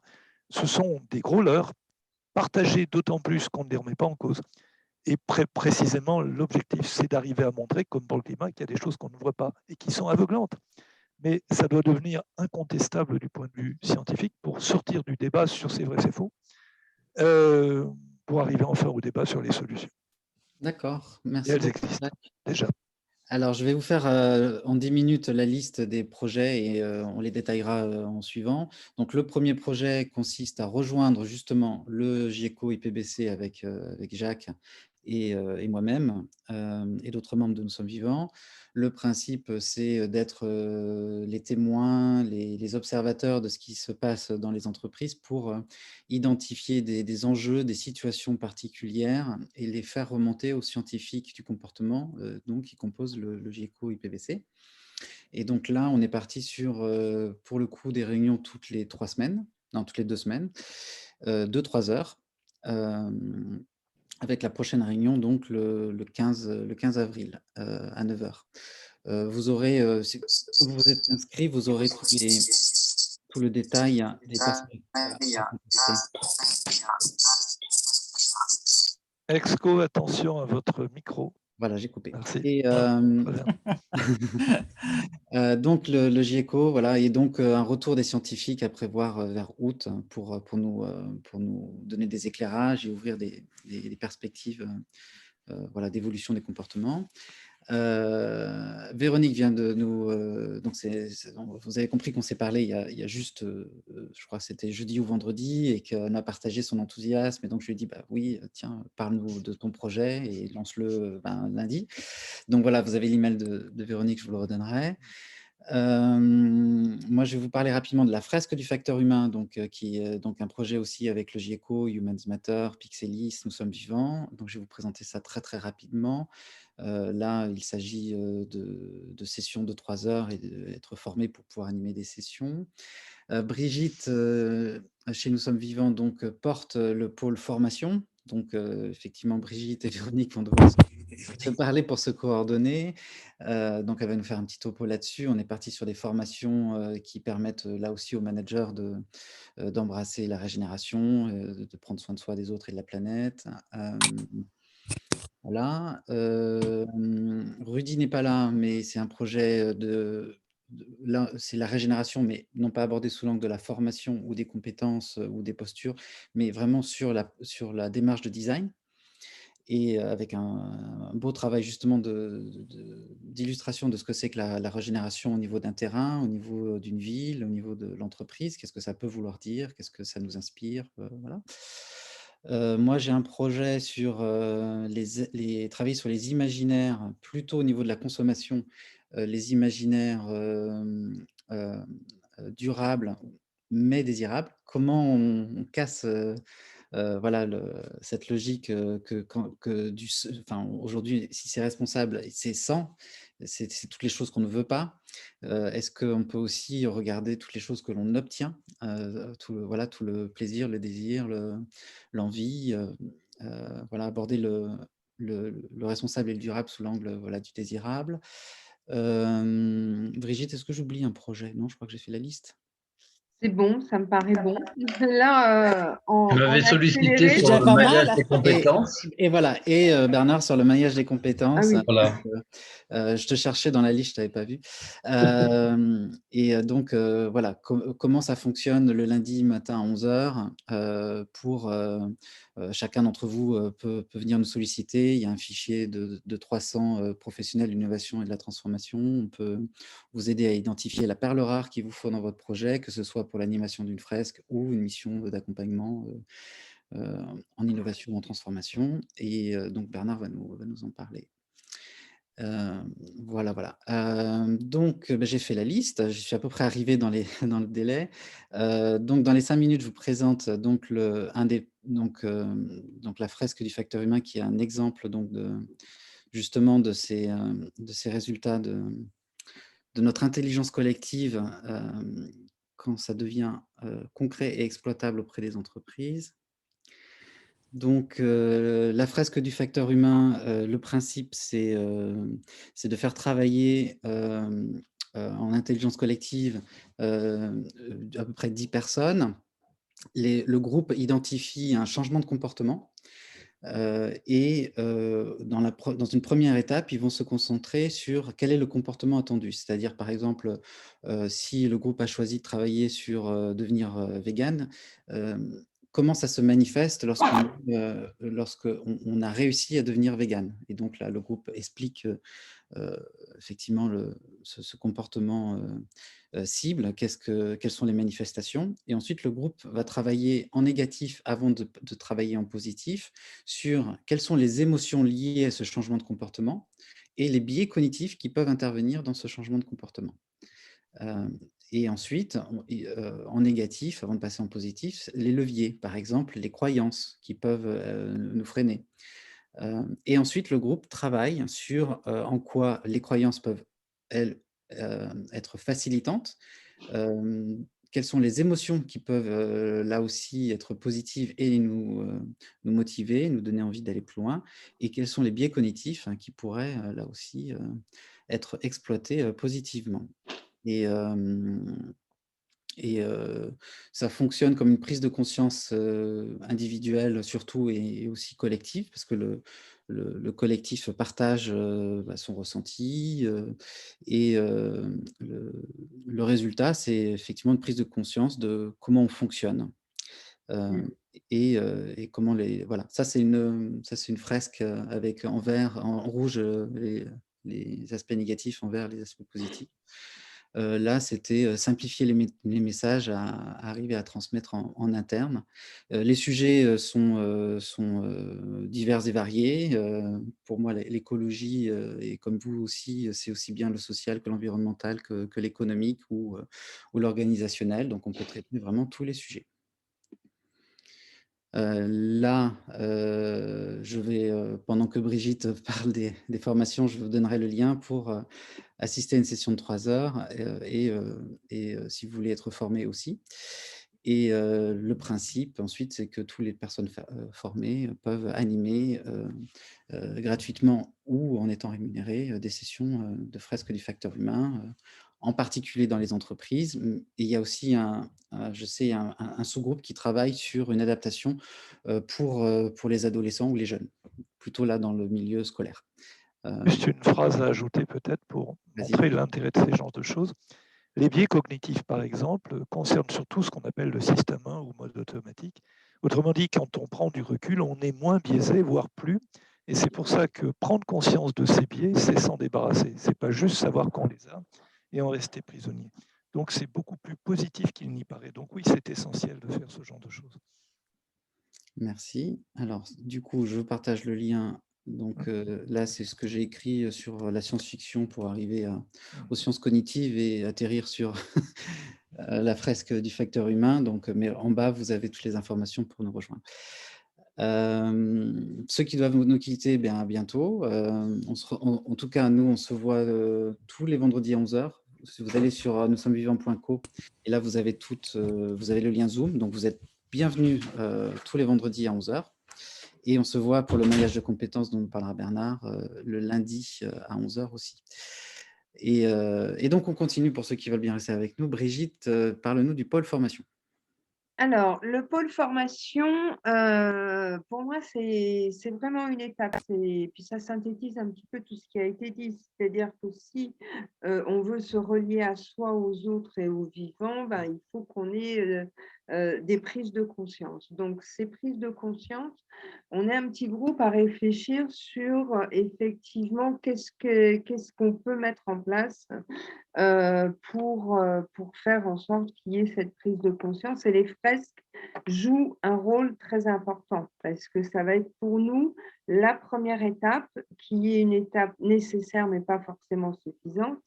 Moi qui suis aussi fresqueuse pour la fresque du climat, c'est intéressant de faire prendre conscience de l'approche systémique que peut représenter le climat. En plus, ça s'appuie sur les travaux du GIEC. Après, on ne peut pas rester comme ça. D'accord. Après, il faut accompagner les personnes pour que justement, il y ait un passage à l'action, il y ait une gestion des émotions aussi qui est importante. Moi, ça m'est arrivé d'entendre quelqu'un qui me disait « Oh là là, je viens d'avoir un enfant et peut-être que j'ai eu tort de faire un enfant. » Et ça, c'est à la suite de la fresque du climat. Donc, on ne peut pas laisser les gens comme ça, que ce soit en individuel ou en entreprise. Par contre, le fait de prendre conscience, ça va permettre tous ensemble de voir un petit peu comment on peut rentrer dans l'action. Même chose avec la fresque du facteur humain ou d'autres fresques, les récits, etc. Et après, on va faire des briques et on va construire une offre de formation qui va vraiment accompagner les gens et qui va vraiment accompagner les personnes vers la transition, etc. Et pourquoi pas jusqu'à créer une sorte de club de dirigeants qui va nous permettre d'être au plus près de leurs demandes, de leurs besoins, et là aussi de faire du sur-mesure avec eux.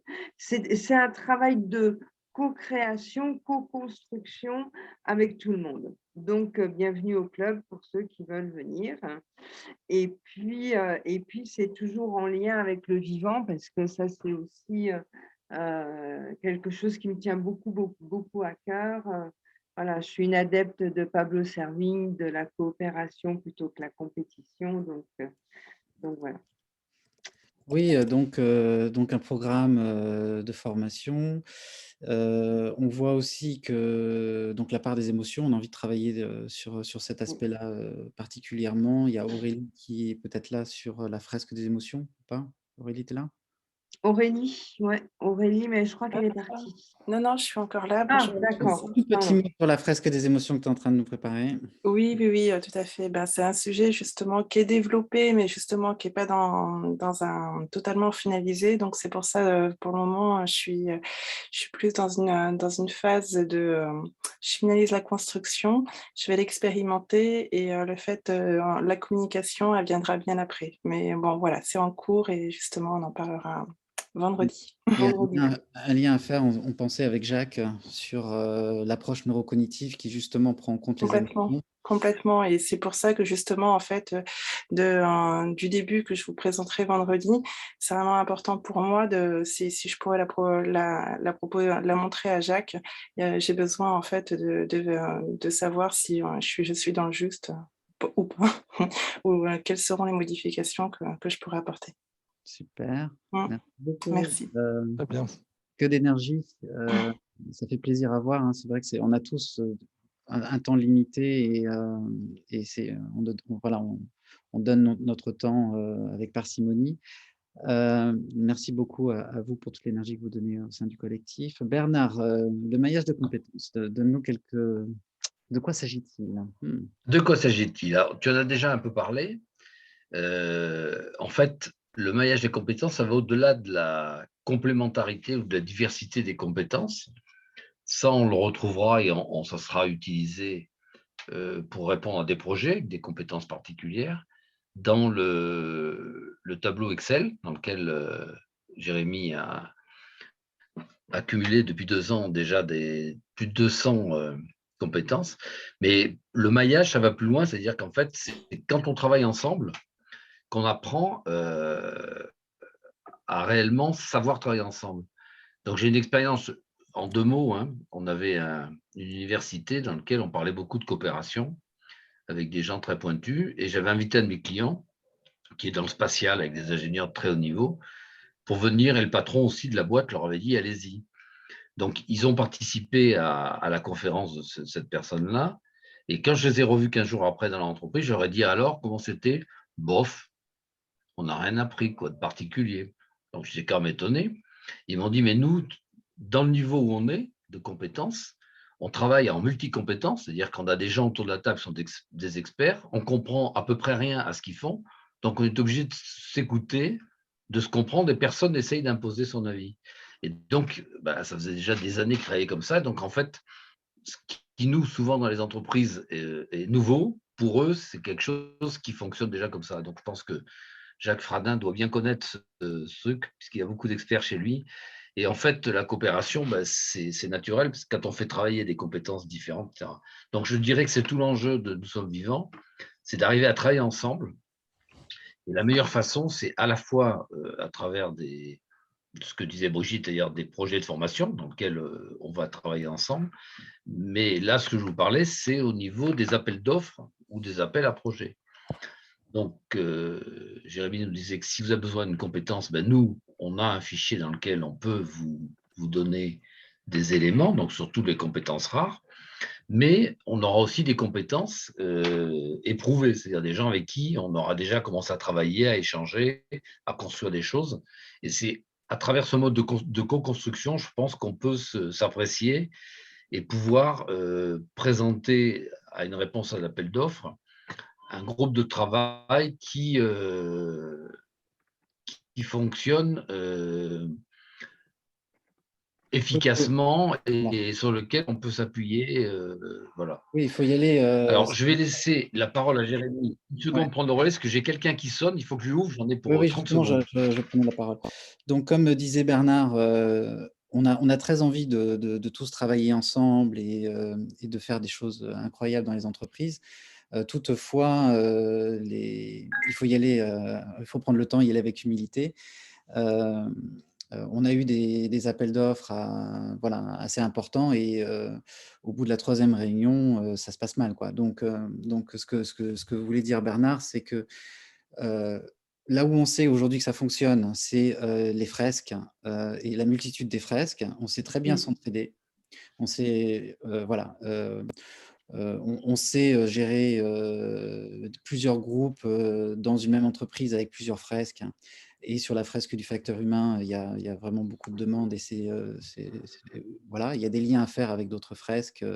D'un côté, le climat, de l'autre côté, la fresque des nouveaux récits, la fresque des émotions. Voilà. Donc ça, on sait assez bien gérer, ça roule.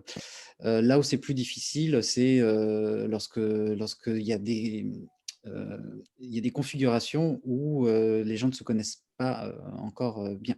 Donc, notre conseil, effectivement, c'est d'apprendre c'est de faire connaissance, hein, et de s'apprécier mutuellement. Et donc, voilà, on va pas, voilà, on va y aller progressivement et c'est en contribuant à des outils ou à des objets, des sujets de réflexion collectifs que vous ferez connaissance avec, pour l'instant, il y a pas, c'est pas un groupe incroyable, hein, il y a 5-10 personnes qui se voient toutes les semaines pour se donner les moyens de mieux travailler ensemble, hein. Donc voilà, dans quelques mois, dans 3 mois, voilà, on sera peut-être 15 ou 20, voilà. Et alors, en fait, c'est quand on répondra à des projets que les compétences se dessineront mieux et qu'on pourra avoir des réunions thématiques par rapport à un appel d'offres. Mais vous pouvez déjà venir pour faire connaissance le lundi à 11 h et on peut déjà échanger de façon générale pour s'apprécier. Et puis, quand il y aura les premiers appels d'offres, à ce moment-là, on fera des réunions thématiques par rapport à l'appel d'offres. Et là, c'est dans les échanges qu'on pourra trouver des réponses qui convaincront les clients. Voilà. Voilà. Merci. Et donc moi, je dois vous pitcher un projet, donc ça va faire 2 ans et là, je devais le faire la semaine dernière, le lancer la semaine dernière, mais bon, ce sera cette semaine. Donc les imaginaires donc, de consommation. Donc mon projet, si vous voulez bien m'aider, c'est d'identifier 10 tendances, 10 imaginaires qui nous font envie. Et de faire un board d'image à partir de ces tendances pour montrer qu'est-ce que ça voudrait dire en termes de packaging, de produits, de communication, voilà.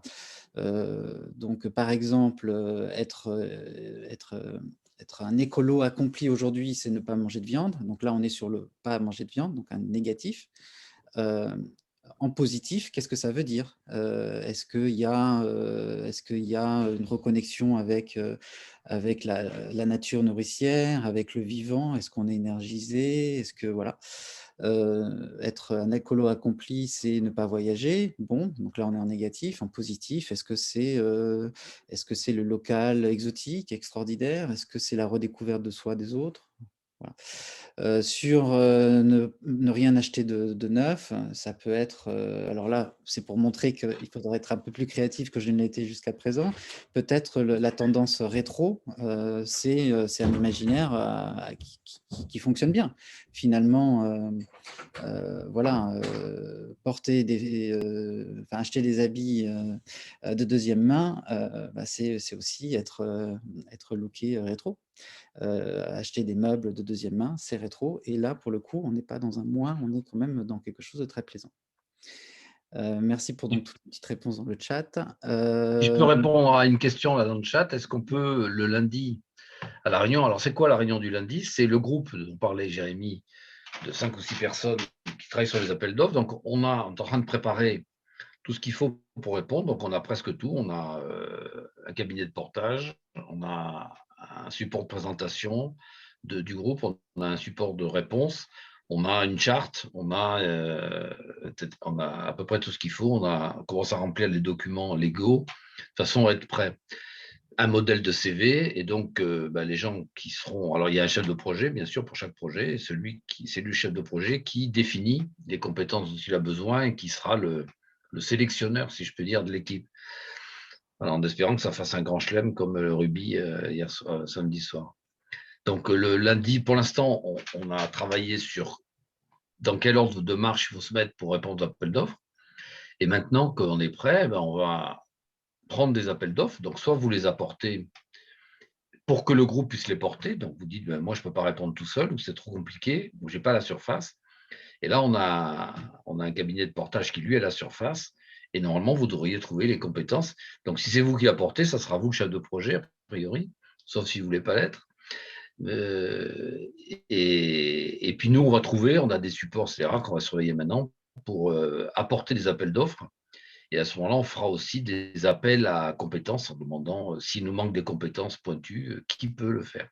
Ça, c'est la réunion du lundi. Voilà. Les appels d'offres ne prennent jamais en compte le facteur humain. Donc, Marion qui nous pose la question. Alors, un appel d'offres peut porter sur des formations, déjà. Donc, on a fait un exercice sur une entreprise de transport récemment, le lundi. Donc là, c'est vraiment des formations. Et donc là, on est quand même… voilà, sur des sujets de collaboration, de montée en compétences. Ensuite, Bernard, par exemple, peut en témoigner, tous les sujets de collaboration, d'implication des collaborateurs dans des projets, etc., c'est son rayon, hein, c'est ça, Bernard? Intelligence collective, tout ça. Ensuite, pour l'instant, là, ces derniers… Non, je peux dire pour l'instant, je n'ai pas vu d'appel d'offres sur régénérer le management ou régénérer des collaborateurs épuisés ou voilà. Jérémy, pardon. En fait, je ne disais pas qu'il n'y avait pas de contenu sur le facteur humain. Je disais que les appels d'offres, la façon dont ils sont faits et la façon dont on répond… Moi, j'ai passé des appels d'offres. Et j'ai répondu à des appels d'offres. Je suis à mon compte depuis 13 ans. J'ai travaillé à la Chambre de commerce de Paris où je passais des appels d'offres.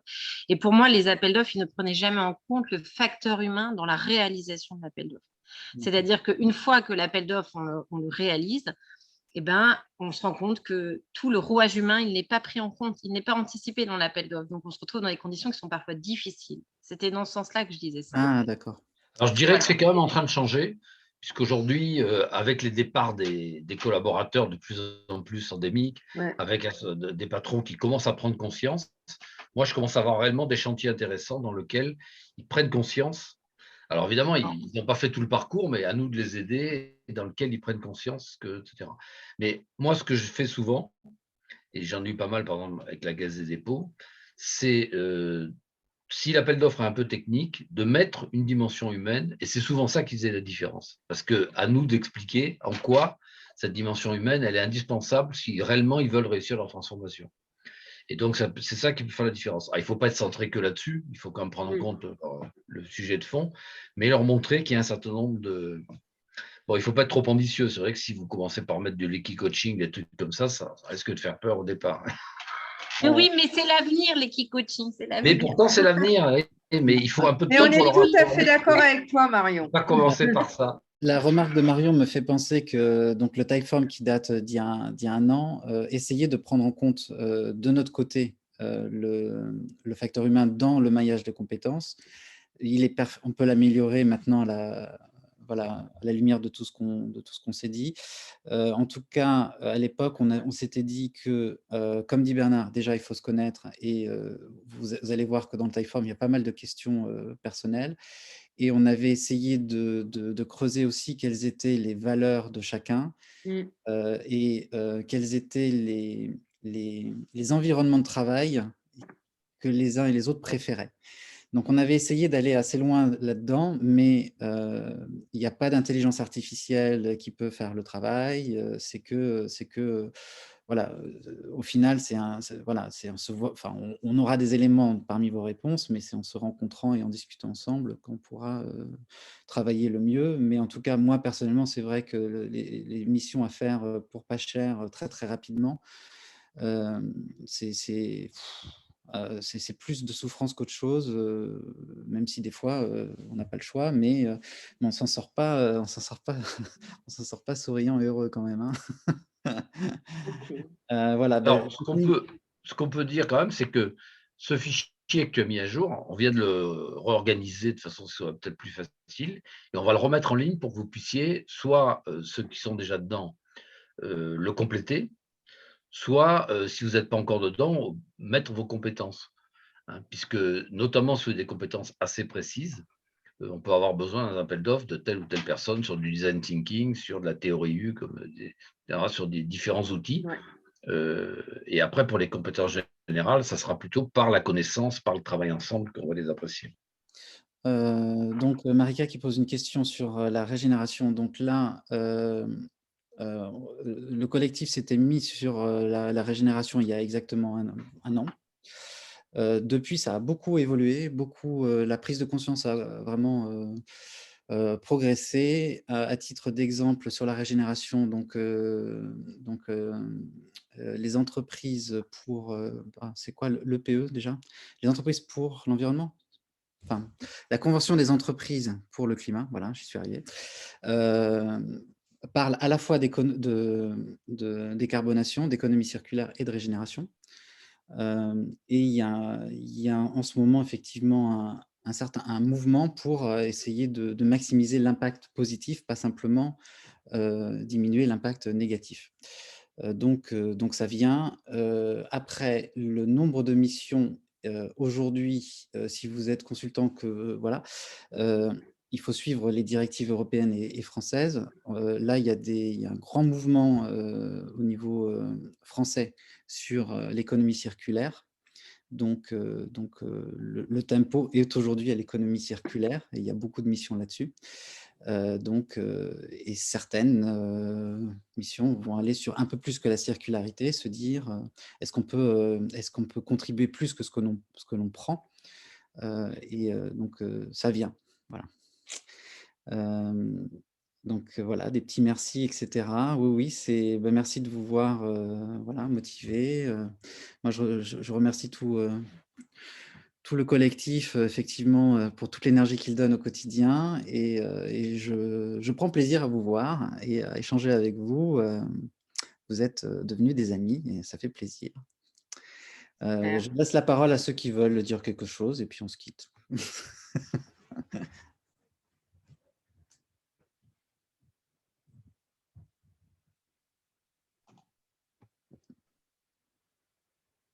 Merci beaucoup. Voilà. C'était super. Moi, je découvre Nous sommes vivants. Donc, comme ça va pile poil dans mon projet autour des chevaux et du prendre soin de soi, des autres et de la planète, quand je l'entends, ça me fait super plaisir. Donc, voilà. Donc, je pense que je vais rejoindre, même si je manque de temps. Voilà, je vous découvre ce soir, donc je suis contente. Je ne sais pas sous quelle forme, mais voilà, je serais ravie de vous présenter mon projet et puis de voir comment je peux contribuer à ma petite échelle. Merci beaucoup. Et puis, Oui, on peut faire Nous sommes vivants dans ton centre équestre, histoire de tester. Je vois qu'Isabelle a levé la main, donc peut-être qu'elle est Pardon. plus timide que les autres. Oui, bonsoir. Je voulais vous remercier pour cette conférence que j'ai trouvée passionnante. Moi, je suis artiste peintre, coach et facilitatrice en intelligence collective. En tant qu'artiste peintre, j'ai réalisé une très grande fresque de 24 mètres par 50 mètres où j'invite les gens à écrire leurs rêves dessus. Je suis convaincue que si chacun réalise son rêve, on créera un monde meilleur. Je suis tout à fait d'accord avec ce que vous avez dit sur la bienveillance, le fait d'accepter les autres. Je ne sais pas comment je peux vous aider, mais je serais ravie de le faire. En tout cas, un grand merci pour ce que vous faites. Merci. Oui, Tu idem pour peux moi. venir nous rejoindre parce que j'utilise aussi la peinture dans mes interventions et je trouve ça absolument géant. Idem pour moi, merci à tous. J'étais ravie de faire votre connaissance ce soir. Et donc, je recontacte Brigitte, si j'ai bien compris, Jérémy, c'est ça? Oui. Oui, en priorité. Pour se coordonner, ouais, sur le pôle D'accord. formation, j'ai un peu oublié d'en parler à Brigitte. Donc, oui. Ça D'accord. ne pose pas de problème, Brigitte, mais… Aucun. Je laisse mon mail. Excusez-moi, moi j'ai une question un peu intéressée.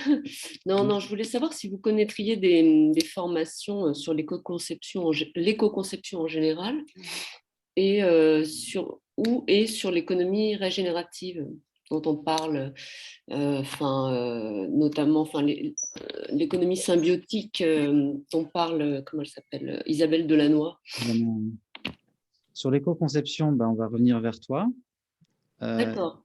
Et je ne crois pas qu'il y ait de formation. Sinon, là, Marc n'est plus là, mais sur le perma management, il a quelques formations. Donc, c'est l'école de l'impossible, c'est ça? Oui, je crois. Et on est en train de constituer notre catalogue sur… Et l'école de l'impossible est dans le groupe formation aussi. D'accord. Et donc, vous avez envisagé là d'organiser plus tard une formation sur l'éco-conception, par exemple? Non, mais on peut la co-créer et puis la proposer aux entreprises. On peut nous-mêmes générer nos propres produits. D'accord. Vu qu'on est dans ce vivant-là, si ça n'existe pas, pourquoi ne pas le créer?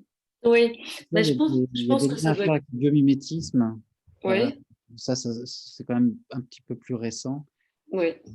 Donc ça, je peux facilement faire dans le réseau, trouver éco-conception, biomimétisme. Moi, je connais quelqu'un en biomimétisme. Oui, moi aussi, en fait, le biomimétisme, je connais pas mal du tout, mais l'éco-conception, je ne l'ai pas vu. J'avais fait un master management du DD, là, et on n'avait pas vu l'éco-conception, c'est dommage. Ça devait être au programme, puis finalement, on n'a pas fait. Ok. Je vais devoir y aller. Tant qu'à faire, je te mets l'email de Rudy, comme ça. Oui, aussi. Comme c'est notre designer dans l'équipe, il saura t'aiguiller. Et comme ça peut passer directement. Ça peut ne pas passer par moi. Voilà. D'accord, c'est vraiment très sympa. Tu demandes à Rudy pour l'éco-conception. Ok. Apporte tes idées, voilà, Brigitte. Oui. Moi, le souci, c'est question de temps, comme tout le monde, j'imagine. Ouais. Mais oui, je vais essayer. Ouais. C'est lundi matin, surtout si c'est bien compris. Okay. Non, essentiellement, c'est le vendredi où on fait connaissance à 11h. Ah oui, d'accord. Et le lundi, on parle concrètement des missions qui sont à staffer. Ok. Et donc, éco-conception, on peut trouver dans le réseau des gens qui font l'éco-conception. Ouais. Donc, une mission d'éco-conception où on peut former à l'éco-conception. Effectivement, ça rentre dans le spectre. Nous sommes vivants, connexion à soi et à la nature, etc. Là, c'est vrai que le groupe est parti vraiment sur l'économie circulaire, c'est vrai, sans penser à l'éco-conception.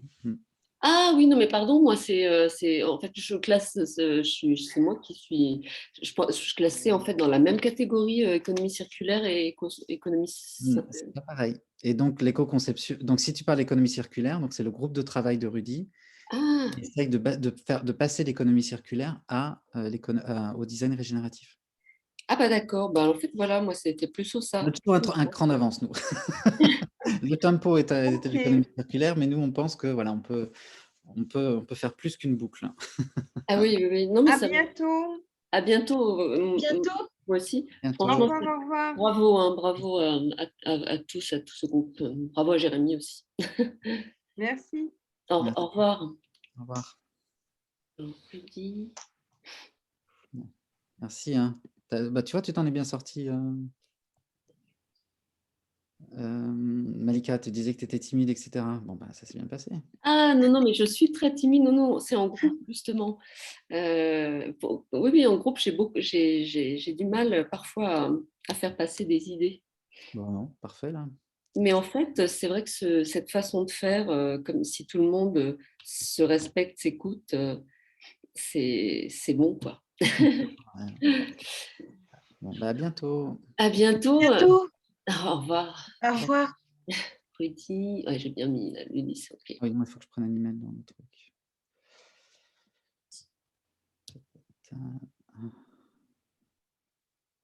J'arrive pas à le noter, ce truc-là. Jérémy. Oui, qui veut me parler là? Stéphane, excuse-moi, ma caméra ne marche pas, mais bon, donc je suis désolé de ne pas pouvoir la mettre, mais la prochaine fois, je me débrouille pour en avoir une. Je serais intéressé pour participer à ce groupe des imaginaires. Ouais. Juste en quelques mots pour me présenter, là, je suis actuellement élève du master Anthropocène, stratégie et design pour l'Anthropocène de Clermont-Ferrand, qui était déjà été présenté l'été dernier, qui était interview. Et en fait, moi, je travaille sur la redirection donc écologique de l'ensemble des centres commerciaux, comme on va de toute façon avoir avec ces communs négatifs à les retransformer, à les transformer, soit à les abandonner ou les transformer, donc en quartier du quart d'heure ou en quartier. En tout cas, moi, j'aimerais étudier aussi la notion de la consommation à tout va, qui est quand même le cœur de l'existence de ces centres commerciaux en fait qui existent et qui sont là en périphérie de ville, etc. Et donc voilà, c'est cette notion d'imaginaire et savoir comment on peut arriver à transformer cette consommation aujourd'hui sans but, sans rien, l'aspect consumériste à une sobriété. Alors, laisse-moi C'est ton quelque chose qui email. m'intéresserait. Voilà, donc je ne sais pas quand est-ce que ça va commencer, mais ça m'intéresserait en tout cas de pouvoir m'y joindre dans ce groupe. Ça roule, ça roule. Donne-moi ton email dans le chat. Est-ce qu'il y a Ok, quelqu'un ça qui veut me marche, merci. parler ou je peux clore? Donc Stéphane, j'attends ton email. Je l'écris tout de suite. T'es suisse, toi, non? Non, je ne suis pas suisse. Pourquoi? J'ai l'accent. Non, je suis vichysois et parisien aussi. Voilà. Donc, non. Pas de branche suisse dans ma famille. Hein.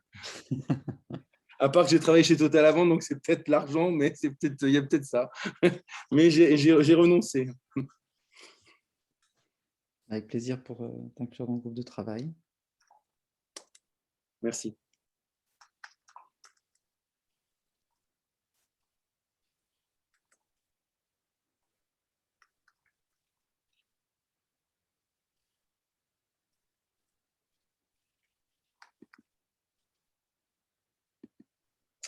Voilà, c'est parti.